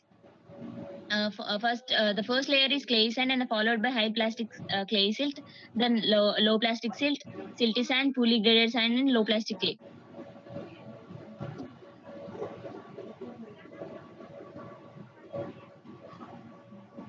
Coming to the methodology, consider this as a pile, and I have divided the pile into number of segments like this at its strain gauge level. This first here one strain gauge is presented, so I have divided the pile at its strain gauge levels. Then L is the total length of the pile, and P is the applied load on the head of the pile, and PI plus 1 is these two are the loads at E particular segments. And after calculating the shaft resistance, I have represented the shaft resistance at center of the segments. I'll show the formula for calculation of shaft resistance. This is how the pile was divided into number of segments at its strain gauge levels. This is the head of the pile, and this is the first segment, which is also called as the strain gauge level, first strain gauge level, and this is the second level, second strain gauge level, and the second segment. This is how I have divided the pile into segments. Then I have named the center of the segments as x1, x2, x3, so on. Using the formula shaft resistance, I have calculated like load to the area of this particular segment.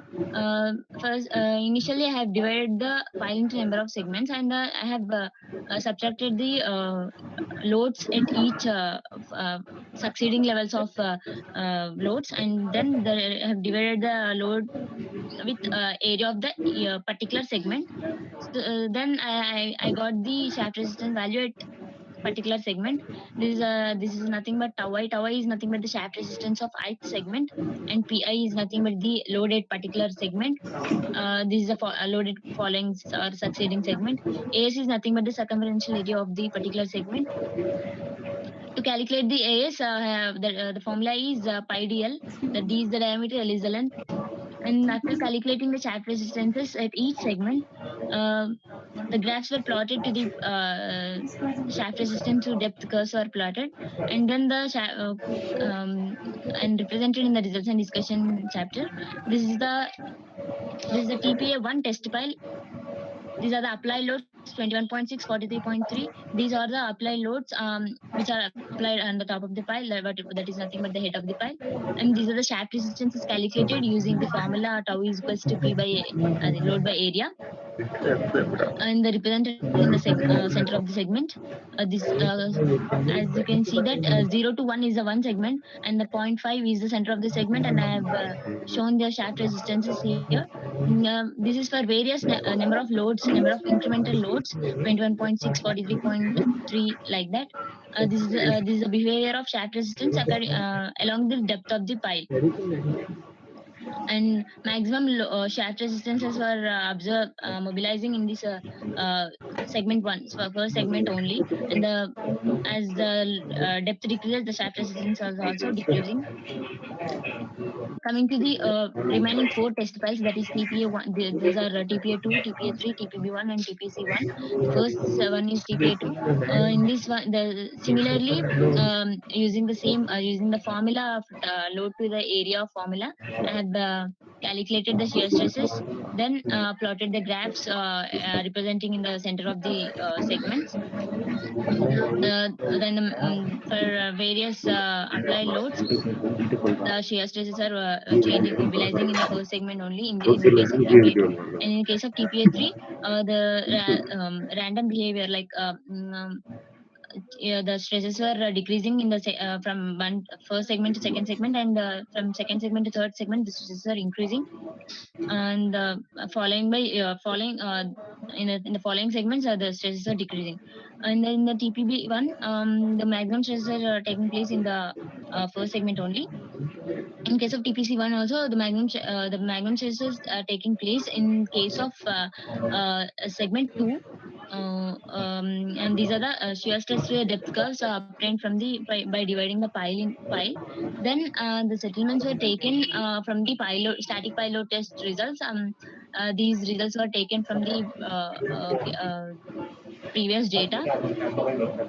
And after getting the shaft resistances at each segment and the settlement values, I have plotted a graph of all the 5 test files. That is shear stress to displacement curve.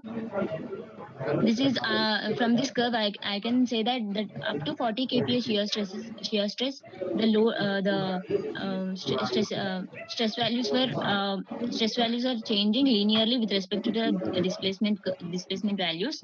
And beyond this point, the stress variations were changing non-linearly, with an ultimate value of 3 mm displacement. In case of all the TPA1, all the test files, the similar behavior was observed. And from this curve, we can find out the stiffness, that is nothing but the slope, initial slope of the pile. We can find out the stiffness, and the ultimate shaft resistance values can also find out from this graph. In conclusions, in this study, axial load distribution with depth arrived by means of by means of depth. And then the shear stresses at low to smaller stresses were increasing linearly, and the nonlinear behavior was observed after reaching the higher stresses, that is beyond 40 kPa shear stresses. The nonlinear behavior was observed, and with an ultimate value of 3 mm. Then coming to the maximum shear stress, that is 85 to 90 kPa shear stresses were observed in case of all the test files except TPA3. In that case, in TPA3, the ultimate shear stress is less than 80 kPa. As you can see, in case of TPA3, it is 80 kPa. Thank you. Thank you very much. So Any Can we go for the next presentation? Yes, I think we are running. Yeah, we are running short of time because our AGM is about to start. So I think we'll limit to 5 minutes, sir. Yes. Go ahead with Next presentation by Aroti. Aroti, paper number 15. Sir, do I need to stop the screen sharing? Yes. You stop those things. Yes. Thank you, sir. Hello. Hello, sir. Yes. I'm Swati, sir. Next Yeah. I'm going to.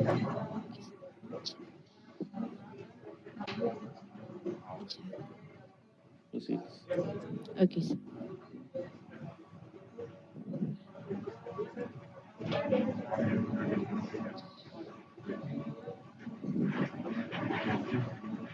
Okay, sir. So, good evening to all. I'm Swati from MTech Structural Engineering in Vellore Institute of Technology. Sir, thank you to give me this great opportunity to present my topic in BESAC 2020. Sir. So, I'm going to topic as in the numerical analysis of jointed piles. Sir, is it audible, sir? Hello. Okay. Go ahead. Okay, sir. Thank you, sir. So, for introduction, it has been observed that in many coastal regions, like in Kochi, Nellore, and Gujarat, as in many places, have the deep deposition of highly compressible clay subjected to the negative screen frictions, which reduces the allowable load of a pile. Under such circumference, only the alternative is precast pile. However, considering the precast pile is a single segment having a handling and also installation problem, so that the maximum length of the pile will be go extend to 40 to 60 meters. So, in such basis, we will design the splicing of the precast concrete pile can reduce the elimination of many problems associated with the insulation of the long piles, so that when the length of the pile is increases beyond the manageable level, the precast piles are casted into the segments and then joined by the mechanical joints during the process of installation under this in such a basis. So here, sir, I am going to the splicing of the piles. It has been precast piles has been classified in two types. That is a precast jointed segmental piles and hollow span piles. It's extensively circular. So here in our study, here we choose as Hercules jointed piles. It is a mechanical splice which can be used under our studies. So Hercules splice is nothing but it is a manufacturing design of splice to the Hercules pile is to develop the same shear flexure capacity as in unpliced cells. So in this report, we have to how to preparation of this Hercules piles. It means when it is prepared in the concrete piling steel, male and female cap are casted in the end of the piles. The male cap is driven in bottom of the pile section with a special driving shoe has been recovered to prevent the damage of the female caps. So that in another then male cap will be driven into that and then shoved into that. We have to lock the jointed piles. So this is the process we have to going in this precast jointed piles. Next, the extensively available published literature has to be not covers essential field work. So some of the literatures I will during the lecture few literature work has been showed in the figures. So these are my literature survey. So objectives of our study in this cases the marine deposits they can be the variation of the consistency of different locations where is unavoidable. So isolation very stiff in hot package which is very common to the marine deposits and driving them has become impossible. Such cases a lost pile may come closer to the raft bottom. The necessary study of the stress around the piles. So we have to find out the axial load and stress around the pile and later for the free head and the fixed head. And parametric studies for different joint location consider the cutoff level and to evaluate the behavior of the jointed pile under the lateral in the single pile conditions. And to study the interface of the element and to concentrate and also we have to concentrate the response of the pile due to the excavation induced by the lateral soil movement. So, our scope of the studies is there is an equation wherein the soil structures provided in this report may not match with the actual soil condition. This leads to situation wherein the pile length may be short, fall short with the unacceptable length. So, this result may be change in the location of joints. So, it may happen in the joint may come closer to the cutoff levels. So, present problems focus on the problem to attain the understand the influence of the pile joint under the lateral loads. So during this deeper excavation, particularly in the case of the soft soil, it will be producing the steps to stop the stability problems. So if the excavation fails by sliding the earthen mass may causes a large lateral forces on a pipe. This aspect gives more important for bus studies. So our methodology is so for literature survey, identify the needs for present studies and review the soil reports, feasibility study from the preliminary designs, the design of joint apples. That is a varied position. We have to shift the position into varied load, which is L by 2, L by 4, and L by 8. So analysis is the software. I am using the software as Abacus. So that from Abacus we have the different loading condition like axial lateral loading, which will the pile joint will be react. For later loading will act on a pile jointed pile, what will be reacted. About combined load of axial and lateral loads, and then discuss and concluded that's it. Next, it is our pile joint layout model. So this is with, I'm considering this in our studies without pile joint and consider with pile joint with different varying locations at L by 2. The length of the pile will be 20 meter. So from the L by 2 region, it is in the middle, and L by 4 region is slightly above the pile cap, near to the pile cap, and L by 6 and an L by 2 near 2.5 meter away from the pile caps. So these are model layout, and this is done by the Abacus software. So work process for the geotechnical properties and mechanical properties. These are I'm choosing the parametric studies were conducted to various joint locations of L by 2, L by 4, and L by 6, and L by 2 were carried out.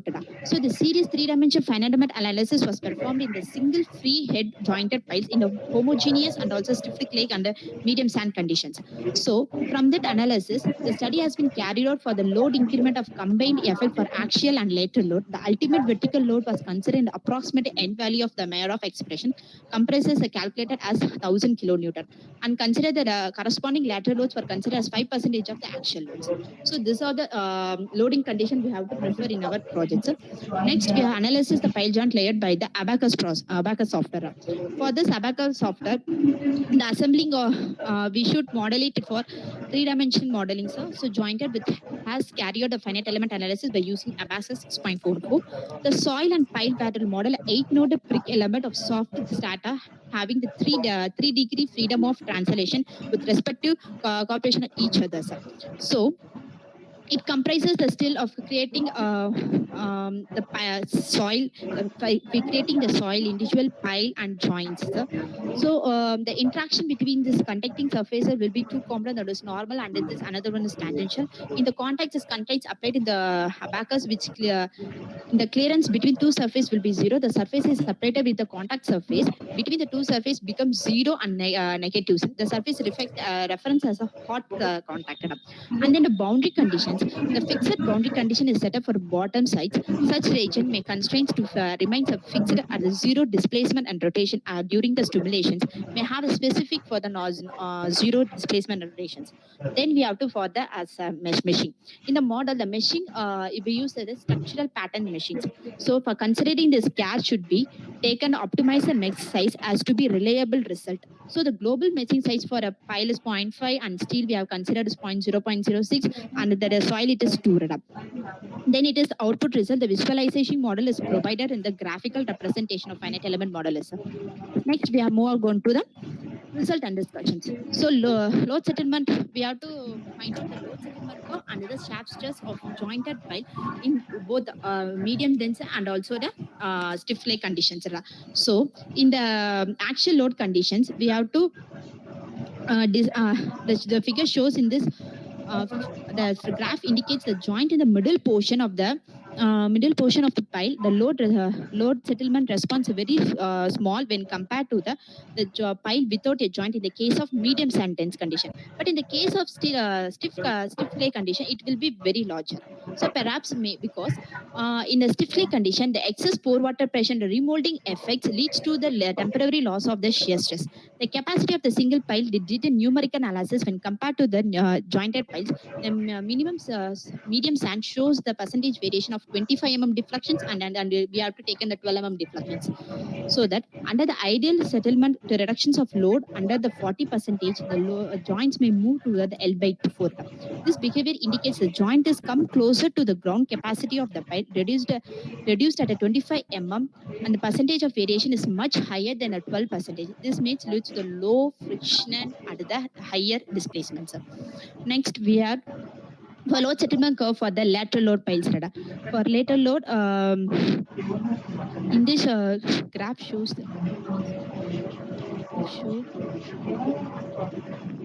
Yes, sir. The graph represents the load displacement response of the joints in the later load conditions. Radha. So it appears a joint at L by 8 condition, it fails. See that it L by 2 and L by 4 and L by 6. But L by 8, it is the pile cap from the distance is 2.5 meter only. So it is closer to the pile cap.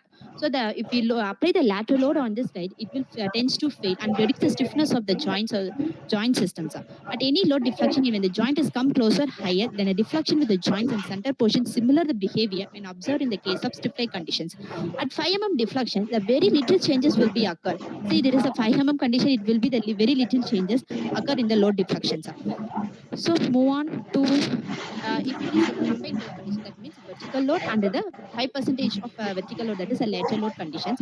In the combined load conditions, the graph represents the considerable increase in the lateral load under the increasing vertical load level. Under the lesser load condition, cohesive layer, that means a clay layer, will deform more deformation than a cohesionless coil. It observes the combined layer in the case of L by 8 tends to fail due to the location of joint near to the cutoff level. These tends to, because the lateral layer and vertical forces, they will act the same condition, the L by 8 condition gets failed out. So the actual load acting on the top of the bell, it will act as a fixed end condition. Come to the conclusion. Okay, sir. Then you have to for the shaft resistance, showing that shaft resistance, it will be maximum at a distance 5 meter above, and it gradually decreases when the pile length is increases, the pile length is increases. So it will be shows as zeros. So same that of the stiff leg conditions. For the shaft stress for the combined load condition, for it 5 meter above, it will shows a maximum deflections, and L by 8 tends to failure in this case also, sir. And this type, the L by 6 shows a maximum shaft stress about a 14 kilopascal. When decreases towards the length of the beam reduces. Then we have to move for the excavation of single pile and the 2D analysis. For excavation of 2D analysis, the finite element, I'm using that Plaxis 2D, sir. For this program, the plane strain model of the jointed portion assumed is linear elastic and it is treated as elastomeric materials. So we have to, in the second phase of soil layer, where excavation from the top to bottom, the various step which is involves the removal of consecutive 2 meter up to the desirable level for the achieve this both cases. So this is the single pile condition. This is jointed pile condition. I choose that in this jointed pile condition is L by 6. So it will be fail after the 2 meter is excavated from the soil condition. It will fail default. So seeing that the pile is deformed like that. Then the contour diagram for the displacement. So the effect of excavation close to the existing piles, the joint location L by 6, it is joint location for L by 6. The excavation of 2 meter induces a deflection of 19.2 meter in the top of the section, where in the case of pile without any joints, a maximum deflection occurs after the excavation of 8 meters. Hence, the position of the piles play an important role during the excavation of the pile cap. Okay, sir. So concluded, it is strongly recommended that optimization of pile joint by the No problem. so it is recommended optimization of pile jointer for projects to determine the critical point locations. So it is recommended the joint at the center, the deflection of the jointed pile is higher when this is without a piles. So the displacement is reduced, the bending stress of rises a higher level, and particularly it gets fails. That is a brittle failure will be occurred. For a numerical data study, it has been found that the shaft resistance increases under the lateral loads. The pile tends to rotate, and the point of contraction produces negative deflections onto the jointed piles. So it can be concluded that any static load, the joint at the location for both L by 6 from the cutoff level. So the joint should not be at the location of about L by 6 from the cutoff level. So identical conditions for the locations of joint will be the L by 2 and L by 4 condition only, sir. So it was also found that the maximum pile deflection for the soil movement closely to the distance from the excavation phase, the pile deflection is very close to the joint. It will be tends to deflect, sir. So thank you, sir. Thank you, and thank you all, and thank to my guide, Mr. Dr. Balakumar, sir. Without him, we are done our project successfully, sir. Thank you so much. Thank you. But we have a lot of questions. I think today we are running sort of time. So we want to continue with the remaining papers. All of you to be present with the same at 4 p.m. Dr. Onil? Yeah. As we are running short of time, so Swadip's presentation is fine. For the remaining presentations we have, that is one by numerical analysis of fin pile in plain soil by Rega, then by Margot Jodi and Shivapriya and Jimmy Thomas. Is it possible for you people to join tomorrow at 4 o'clock? No, sir. No, sir. No, sir. Sir, I have work tomorrow. I have to present today.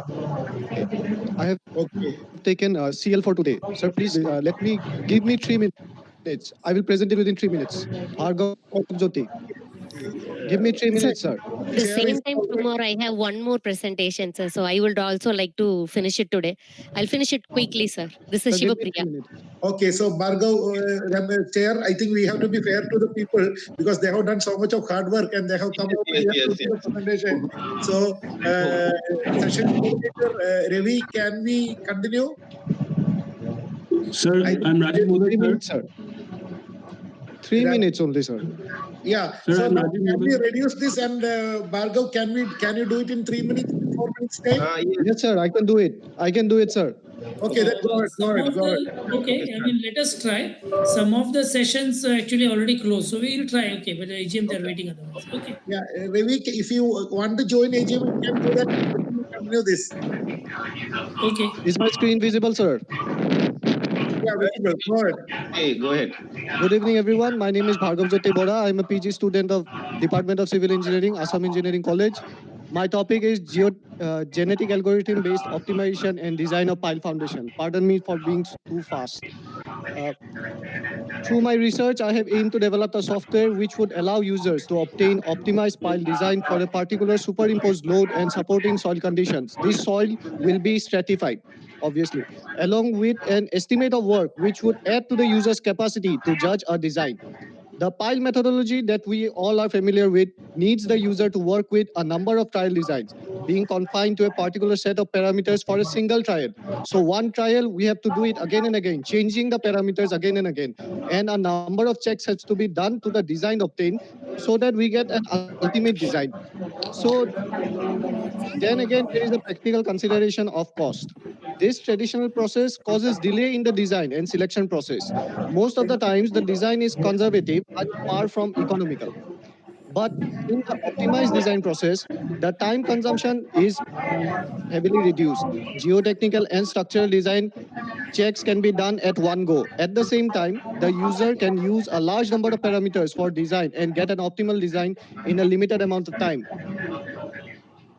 During my research, I have gone through a number of literature, but I have found these points which were not addressed there, such as adopting code-based designs, objective functions which need to be optimized, involving all the design parameters, all the variables. Those were not there. I have addressed these problems in my research. These are the general assumptions adopted in my coding. These are basically the IS code assumptions. I have used MATLAB to code my software and IS 2911 basically to design. Optimization, we all know it is actually choosing inputs which will result in the best possible outputs, and this is done through an optimization algorithm by optimizing an objective function within some constraints and limits. Optimization algorithms are of two types, gradient-based and gradient-free. Gradient-based methods can be done in a paper. Gradient-free method requires higher precisions. So I am using a genetic algorithm, which is a gradient-free method to solve my problem of optimization. These are my reasons for choosing genetic algorithm. Genetic algorithm gives you a population, generates a population, sets fitness values to each of the solutions of the generation, then checks the criteria. If it is fulfilled, then okay, we'll get the result. If it is not fulfilled, it picks up the best solution among the population. It clones it for the entire population, does some crossover and mutation so that we are not stuck with a suboptimal solution. Then a new generation is formed. Again, this cyclic process goes on till we get the best possible solution within the given parameters. These are the parameters of optimization that I have used. This is my software's interface. First, the user has to input the maximum and minimum limits of the diameters, lengths, the moments that will be acting, and obviously the column load. Then he or she has to select the soil parameters, like what are the number of soil layers in the stratified soil. Suppose in this example, I'm selecting three layers. All of them are cohesives. The parameters are inputted, and once I click optimize, I will get the result like here, 14,450. I'm going to use this optimize parameter to design my pile. I am giving the vertical load. I am inputting the lateral load. Other parameters for these loads, the RCC design parameters, like whatever diameter of bars, what will be the grade of steel, concrete, the type of pile head, the modulus of subgrade reaction, etc. Then I click on the design. I will get the design as per here. For this particular software, since I am from Assam, I have used the schedule of rates of Assam. So once this design is obtained, you select the schedule of rate, you will get the estimated cost. Estimated cost here. So these results I have conducted for a number of examples, real life problems and book examples. Manual calculations are shown here, software results are shown here. It can be seen that they tally. I have also marketed my software to some experienced contractors, and their feedback has been good till now. And I want to remind everyone that this version of software that I have submitted for the paper was an earlier version. Now I have included the settlement and the optimization for the structural design as well. The implications of this software from the results that I have obtained is that from these results, I can say that the software is calibrated. It can give an optimized pile design with user-friendly interface along with an estimation of the work in a very short period of time. Applications like geotechnical optimization, structural design, estimation of the design can be obtained. The advantages are real-time optimization, quick comparison between detailed design and site construction, preliminary estimates of conceptual design. It saves time. It provides optimal utilization of resources. It has ample field and research applicability since it gives a fit solution in a very short amount of time. These are my conclusions. This software can be used for optimization of geotechnical parameters, structural design can be done, estimate can be done. It provides a real-time optimization environment in a very short amount of time, and it is user-friendly. Thank you, Bhargav. Very interesting presentation. Yeah. These are my future prospects that I'm working on. These are the references. Thank you, sir. Thank you very much. Now, can Shivapriya do the presentation? Yes, sir, I can do it, sir. I'm just sharing my screen.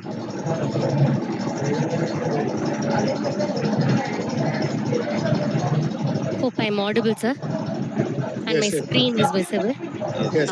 Good evening to all the panel members. I know it's the last hurry time and my presentation is pushed to the last due to my own commitment also. So my study is a numerical study about the stress zone around the pile when the pile is moved away from the crest of the slope. It is actually a numerical study, and the authors of the paper are myself and Professor S.R. Gandhi from NIT Surat. The outline of the presentation includes introductions, literature review, materials used, modeling, observation, and conclusions. As we all know, the lateral load in the pile will be due to the from the wind, air, from the debris, earthquake, wave actions, and also by the structural expansions also. In slope, in addition to that, we will have the earth pressure. The slopes can be either a man-made slope or it can be a natural slope. The natural slope, we can take the example from the excavation in the mining or when you're dredging in an offshore area. In that case, the slope will be a natural slope. The artificial slope will be made in the railway embankment, road embankments, and river training bounds. And these are of two schematic representation of both the artificial slopes. So I'm just skipping my literature review. The literature review majorly concludes the effect of slope only majorly. That's like if a pile is moved away from the crest of the slope towards the embankment, what could be the maximum range the pile will behave similar to that of the horizontal ground. So in addition, I have also done a similar work in this particular paper, but I have included what will be the critical depth and what will be the angle of the passive and the active and the passive resistant acting in front and the back of the pipe. I have used a 3D modeling software Plaxis 3D, and these are the input parameters. Initially, the test is done for a horizontal ground, and the dimension is taken as lateral in 1 meter, and the height is 0.45 meters. And the pile is taken as a hollow aluminium pile with a OD of 16 mm. It follows with a scaling effect, and this is with respect to the Plaxis analysis, the soil structure interaction. A 10 nodal element is developed. The pile is fixed in the bottom, and the top it is free. It is allowed to move and show some displacement. In the current study, we have given a 5 displacement in the pile top head, and we have calculated what is the maximum load. That is actually a paper which is which is published in Geotechnical and Geological. This is the typical cross section of the slope. Here, when I'm applying and load or a 5 displacement, the resistance offered in front of the pile, we will call it as in passive wedge, and in the back of the pile, we will have an active wedge. In passive wedge, your soil will get heaved, and in the active wedge, in laboratory especially, the pile will get detached from the active wedge zone. When the pile is moved, or when the pile is kept at the crest of the slope, the passive wedge angle will be more when compared to that of the active wedge. So the resistance offered by the passive wedge is more important when compared for the resistance of the soil. This particular work is compared with the numerical work of the same authors, and it is showing a good validatory. As I said, when the pile is moved away from the crest of the slope towards the embankment, beyond 2.5 times of R, where R is the relative stiffness of the soil, which is found by conducting the lateral load capacity of the pile in a horizontal ground with a known displacement and a known load. When the pile is moved beyond 2.5 times of R, there is no difference. It is behaving as if like it is acting in a horizontal ground. When we calculated the active passive wedge angle, it keep on increasing till 2.5 R. After 2.5 R, it has started showing an increase in the angle, and beyond 5 and at 5 R, you can see it is actually 28 degrees. It is calculated manually, taking the printout of the cross sections and of the same scale, and we have calculated. At 5 R, it is showing a similar angle to that of the horizontal ground. And the critical depth, it is the depth at which beyond there is no displacement in the pile is happening. The critical depth goes to a maximum depth of 2.1 to 1.2 times of R, where R is the relative stiffness of the soil, for a shear strength of 30 kPa. And after 2R, it is showing a similar critical depth. So this is the major conclusions we have arrived. The maximum steeper angle of the stress zone formed around the pile is observed when the ground condition is horizontal, and it became flattened when we are moving away from the crest of the slope. When the pile is placed beyond 2.5 times off, the location of the stress zone start to decrease, and its length got reduced due to the increase in the passive resistance. The maximum critical depth of the pile at the crest and the depth of insertion reduces in that locations. Thank you. Thank you for this opportunity. So I'm Thank just you. concluding. I know I have rushed my presentation, sir. Yeah, thank you, Shivapriya. Now we have a National Executive Committee member in Jimmy Thomas waiting for that. Sorry, Jimmy sir, for the delay. Can you do your presentation? Yeah, actually, mine is only a review paper, so if time is short, I can skip that also. No issue. No. You can. Anyway, that's the and you are waiting for so long. We want you also to finish it before we close it out.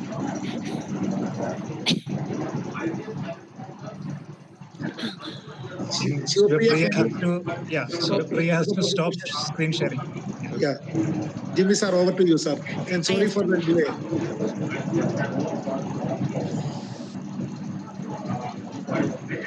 Hope my screen is visible. Yes, sir. So actually, what we have looked at a review of Indian practice of boat pile design vis-a-vis the international course of practice. So we have looked at this various aspects. One is the critical depth, then the coefficient of earth pressure, which issue Alpha Lucas has already covered.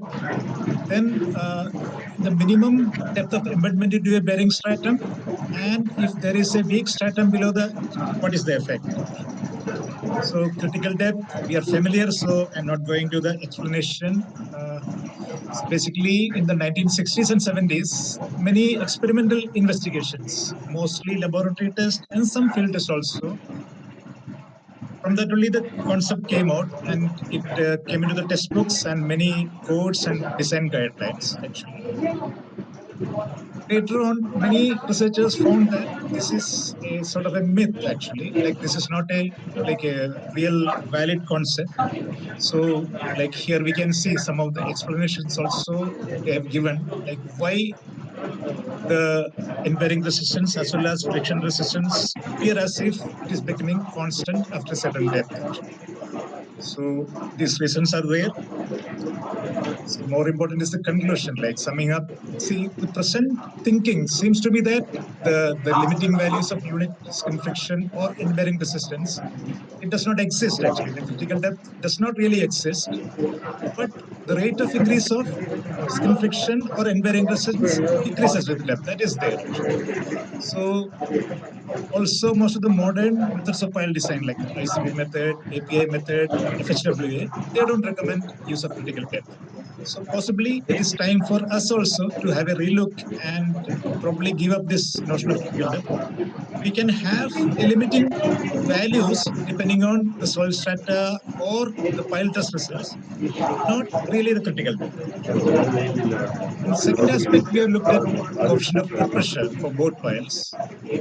And Alpha Lucas has given the various changes we occur, so I'll not go into that. So if we compare the IS 2911 recommends like a K value of 1 to 1.5 and IRC 78 something like 1.5 to 1.8. If you look at internationally, the values are much lower. Like most guidelines, they give K naught, that is the coefficient of pressure at rest, which will be in the range of say 0.4 to 0.5, like that. So if you look at our code, it gives a very high value. So I think if you look at like probably if you look at the critical depth, when you use critical depth, it underpredicts the value. Whereas if you use a higher K value, it overpredicts the value. So maybe overall, probably the design value, we are on the safe side, but still our codal provisions should be rational. So perhaps it is time to revise this K value, have a relook. Another is like when a pile passes through a weak layer and goes into a bearing stratum, intuitively we feel we should have some embedment into the bearing stratum to mobilize the end bearing resistance. Also, if you have a weak layer below the pile tip, the end bearing resistance may be reduced. So basically, these are the different failure mechanisms people have considered. So the values will be. So what I have done, we have compiled what are the recommendations given in various guidelines for this minimum embedment as well as what is the minimum depth below the pile tip so that presence of weak layer will not reduce the bearing resistance. So the various codes, like what is the minimum embedment, like various guidelines are there.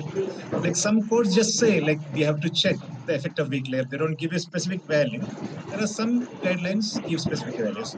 So if you look at IS 2911, it says the minimum embedment into a bearing stratum should be 2 times the pile diameter.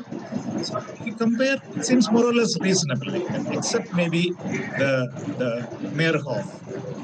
So actually Meyerhof's theory, because the shape of failure surface, it's that the effect of overlaying stratum is much more pronounced. The Canadian foundation engineering is highly influenced by Meyerhof theory. So if you ignore these two, it is typically 1D to 2D, maximum of 3D. So a 2D as given by IS code seems reasonable.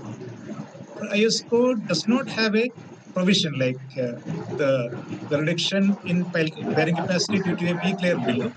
So which is typically 2D, like 3D seems to be reasonable. So this aspect we have to, ideally we should include in the file code. Conclude, perhaps we have to like do away with the critical depth concept. Then we have to have a relook at the coefficient of pressure. The value recommended in Indian code is too high. Then the minimum requirement of minimum embedment of 2D in the bearing stratum seems reasonable. Then we should have in our code a criteria for the checking the effect of weak layers below the pile tip. It has to be included. So at least we should have the bearing stratum of 3D below the pile tip. Again, thanks to the IGS forum, I think about a year back, I had this post this question of critical depth, and we had a very intense discussion on this, and this has inspired me to like look into this topic in depth. That conclude. Thank you very much. Thank you. Sir, I have one question. That you have not considered that delta and delta that Paulos sir is saying that it is 3-4 degree less than that of phi, and some people says it is 2/3 of phi or Yeah, so. because I was basically looking at the k value only, not delta. No, delta is also there. Delta has to be. There is a doubt too. What should be the reasonable value for delta? Because you see, Paulos is saying it is 3 to 4 degree less than that of phi, whereas some people say it is 2/3 of phi, and some people Indian code is saying only phi. In Indian code there is no provision of reduction. Many codes actually they should take it should be actually not 5 peak like 5 CV. That is also there actually. Many. Yes, phi Sir, CV is also there. just one thing. You have a lot of design case studies and all that. I mean, to change into the Indian course, I would have been happy if some individual case study also you would have demonstrated, so that easier to justify that yes, what you say we know, but maybe the paper if you would have included from your vast database some case studies. See, basically, like we have pile test, but then see normally to back calculate because there are so many variables involved actually. So Agreed. that will be a very complex task, I would say, like Agreed. But eventually by the pile data test. That critical depth effect is not there, but still it is reducing with pressure. With depth reducing, there is a reduction, trend in reduction. We conducted some studies, laboratory, basically laboratory. With the increase in lateral pressure, it reduces. Yes, That that everybody accepts actually. As with the depth, the rate of increase reduces. it reduces. Everybody accepts. Yeah, that is the thing. But okay, it's a very good study, sir. Thank you. Excellent study. Thank you. Thank you very much. Thank you, sir. So, Dr. Anil, will you please summarize the thing and conclude the session? Sorry, sir. Sorry to interrupt, sir. Rajiv, do you want to close it out, or you want to share the slide again, because you were halfway down when we were doing the Yes, sir. thing. Yes, sir. If you could please give me the chance to show it, sir. 2-3 Devi, slides. session chair. Should I start from the beginning, sir? Yes, sir. I want to present. Raju, go ahead, Rajiv. Because people have put so much of effort. We cannot say for the youngsters. Yeah. Rajiv, go ahead. Definitely. Yes, sir. So I would like to. You share.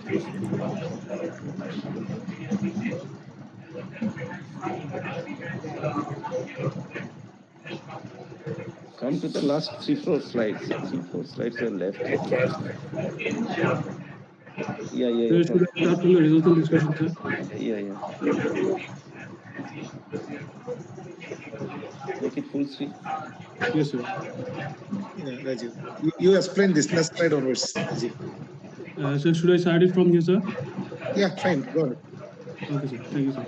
So, sir, after conducting the three-dimensional numerical study on pile foundations, these are the results and discussions. So here we can see that the load carrying capacity of the piles decreases with the increase in the pile spacing, and this decrease is due to the decrease in the pile interactions. That is, with the increase in the pile spacing, the load, the spacing between, with the increase in the pile spacing, load the load carrying capacity of the pile foundation decreases, and it can also be observed that with for a particular pilar foundations, that is type C, providing longer length of piles at the center of the raft and shorter length of piles at the corners and intermediate length of the piles at the edges, we get, which shows the highest improvement in the ultimate load carrying capacity of the pile. So this slide shows the load carrying capacity of the pile foundation for different pile spacings. As we can see that with the increase in the pile spacing, the load carrying capacity, the load shared by the piles decreases, and this decreases due to the increase in the raft soil contact pressure. And also we can observe that the variations in the pile coefficients is greater for the smaller pile spacing adopted. And from these slides, we can show the comparison of the average settlements for different pile spacings. Here we can see that with the increase in the pile spacing, the average settlement decreases, and this decrease in the average settlement is due to the uniform distribution of the pile content in the raft. That is, with the increase in the pile spacing, the area or the raft in contact with the soil increases, and therefore, and there is a uniform distribution of the uniform distribution of the load, and thereby the average settlements decreases. And we can also observe that in this case also the type C arrangements where the longer lengths of piles are provided at the raft center shows the highest improvement. That is, it has the least average settlement values for both the pile spacings. And finally, coming up to the comparison of the differential settlements for different pile spacing, you can see that with the increase in the pile spacing, there is an increase in the differential settlement, and this is due to the lesser pile support which is provided than required to cause to resist the sagging of the central portion of the raft. And in this case, we find out that the type C arrangement find with the longest length of piles provided at the center of the raft has the least differential settlement values. So after doing the study, we can conclude that in designing a pile raft foundation for a soft clay, instead of going for uniform length of piles, we can go for type C piles where longer lengths of piles are provided at the raft center, shorter lengths of piles provided at the corner, and intermediate lengths of piles are provided at the raft edges with the same pile volume material as compared to that of type U, that is uniform length pile foundations. These are the references, sir. And thank you, sir. Thank you. Rajiv, I have one thing to comment. You see, Yes, sir. for soft clay, pile Yes, wrap sir. system is not appropriate. If the soil Yes, sir. if the soil in the upper region is stiffer, in that case, because you see, in that case, if for soft clay, if you provide pile wrap, the proportion of the load carried by the raft will be much less in comparison with that of pile. So Yes, sir. generally it is preferred in case of say where steep clay is present in the upper region or dense sand is present in the upper region. Yes, sir.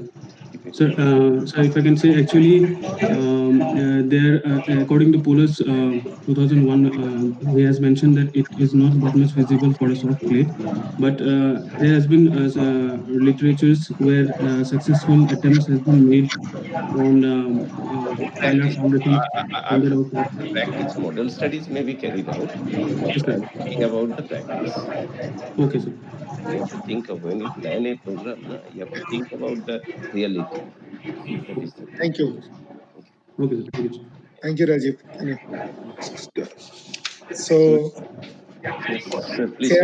Chairman, thank you very much. It was indeed a long session. Sorry that we have overshooted the time, but then people were so active and we started with such a dynamic presentation by Ravi, where we had that rock anchors presentation, very practical this thing, and then 12 out of 13 papers were presented, and so much to discuss and debate. I think I need 30 minutes to sum it up. So to cut it short, I thank each and everyone, and especially the chair, Ramit Sahu and the session coordinator Ravi Kiran. He is waiting to join for the AGM along with us, all of us. So, and all the participants, it was a very lively, interactive session. So much of things which has been discussed, so much of things which were not, due to scarcity of time, we were not able to discuss and debate. Actually, this needed another 1 more hour to discuss and close it out so that it can be made fruitful.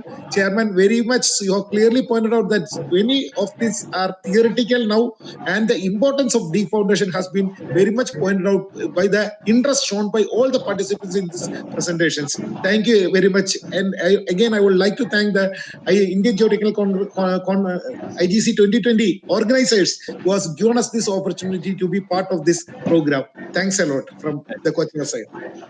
Thank you. Thank you very much. Maybe for the summit. Thank you very much, and we close the session. Thank you all the participants, all the presenters, and thank you, Chairman, and thank you, Co-Chairman. We consider the session as closed. I think later on we have to select 2 best papers and papers for the journal that we will do separately. I think we can keep together and collect the papers. Yeah, we will do that. Thank you, Ravi. Thank you, Ramendra Sahu. Thank you. Thank you very much. Thank you all participants.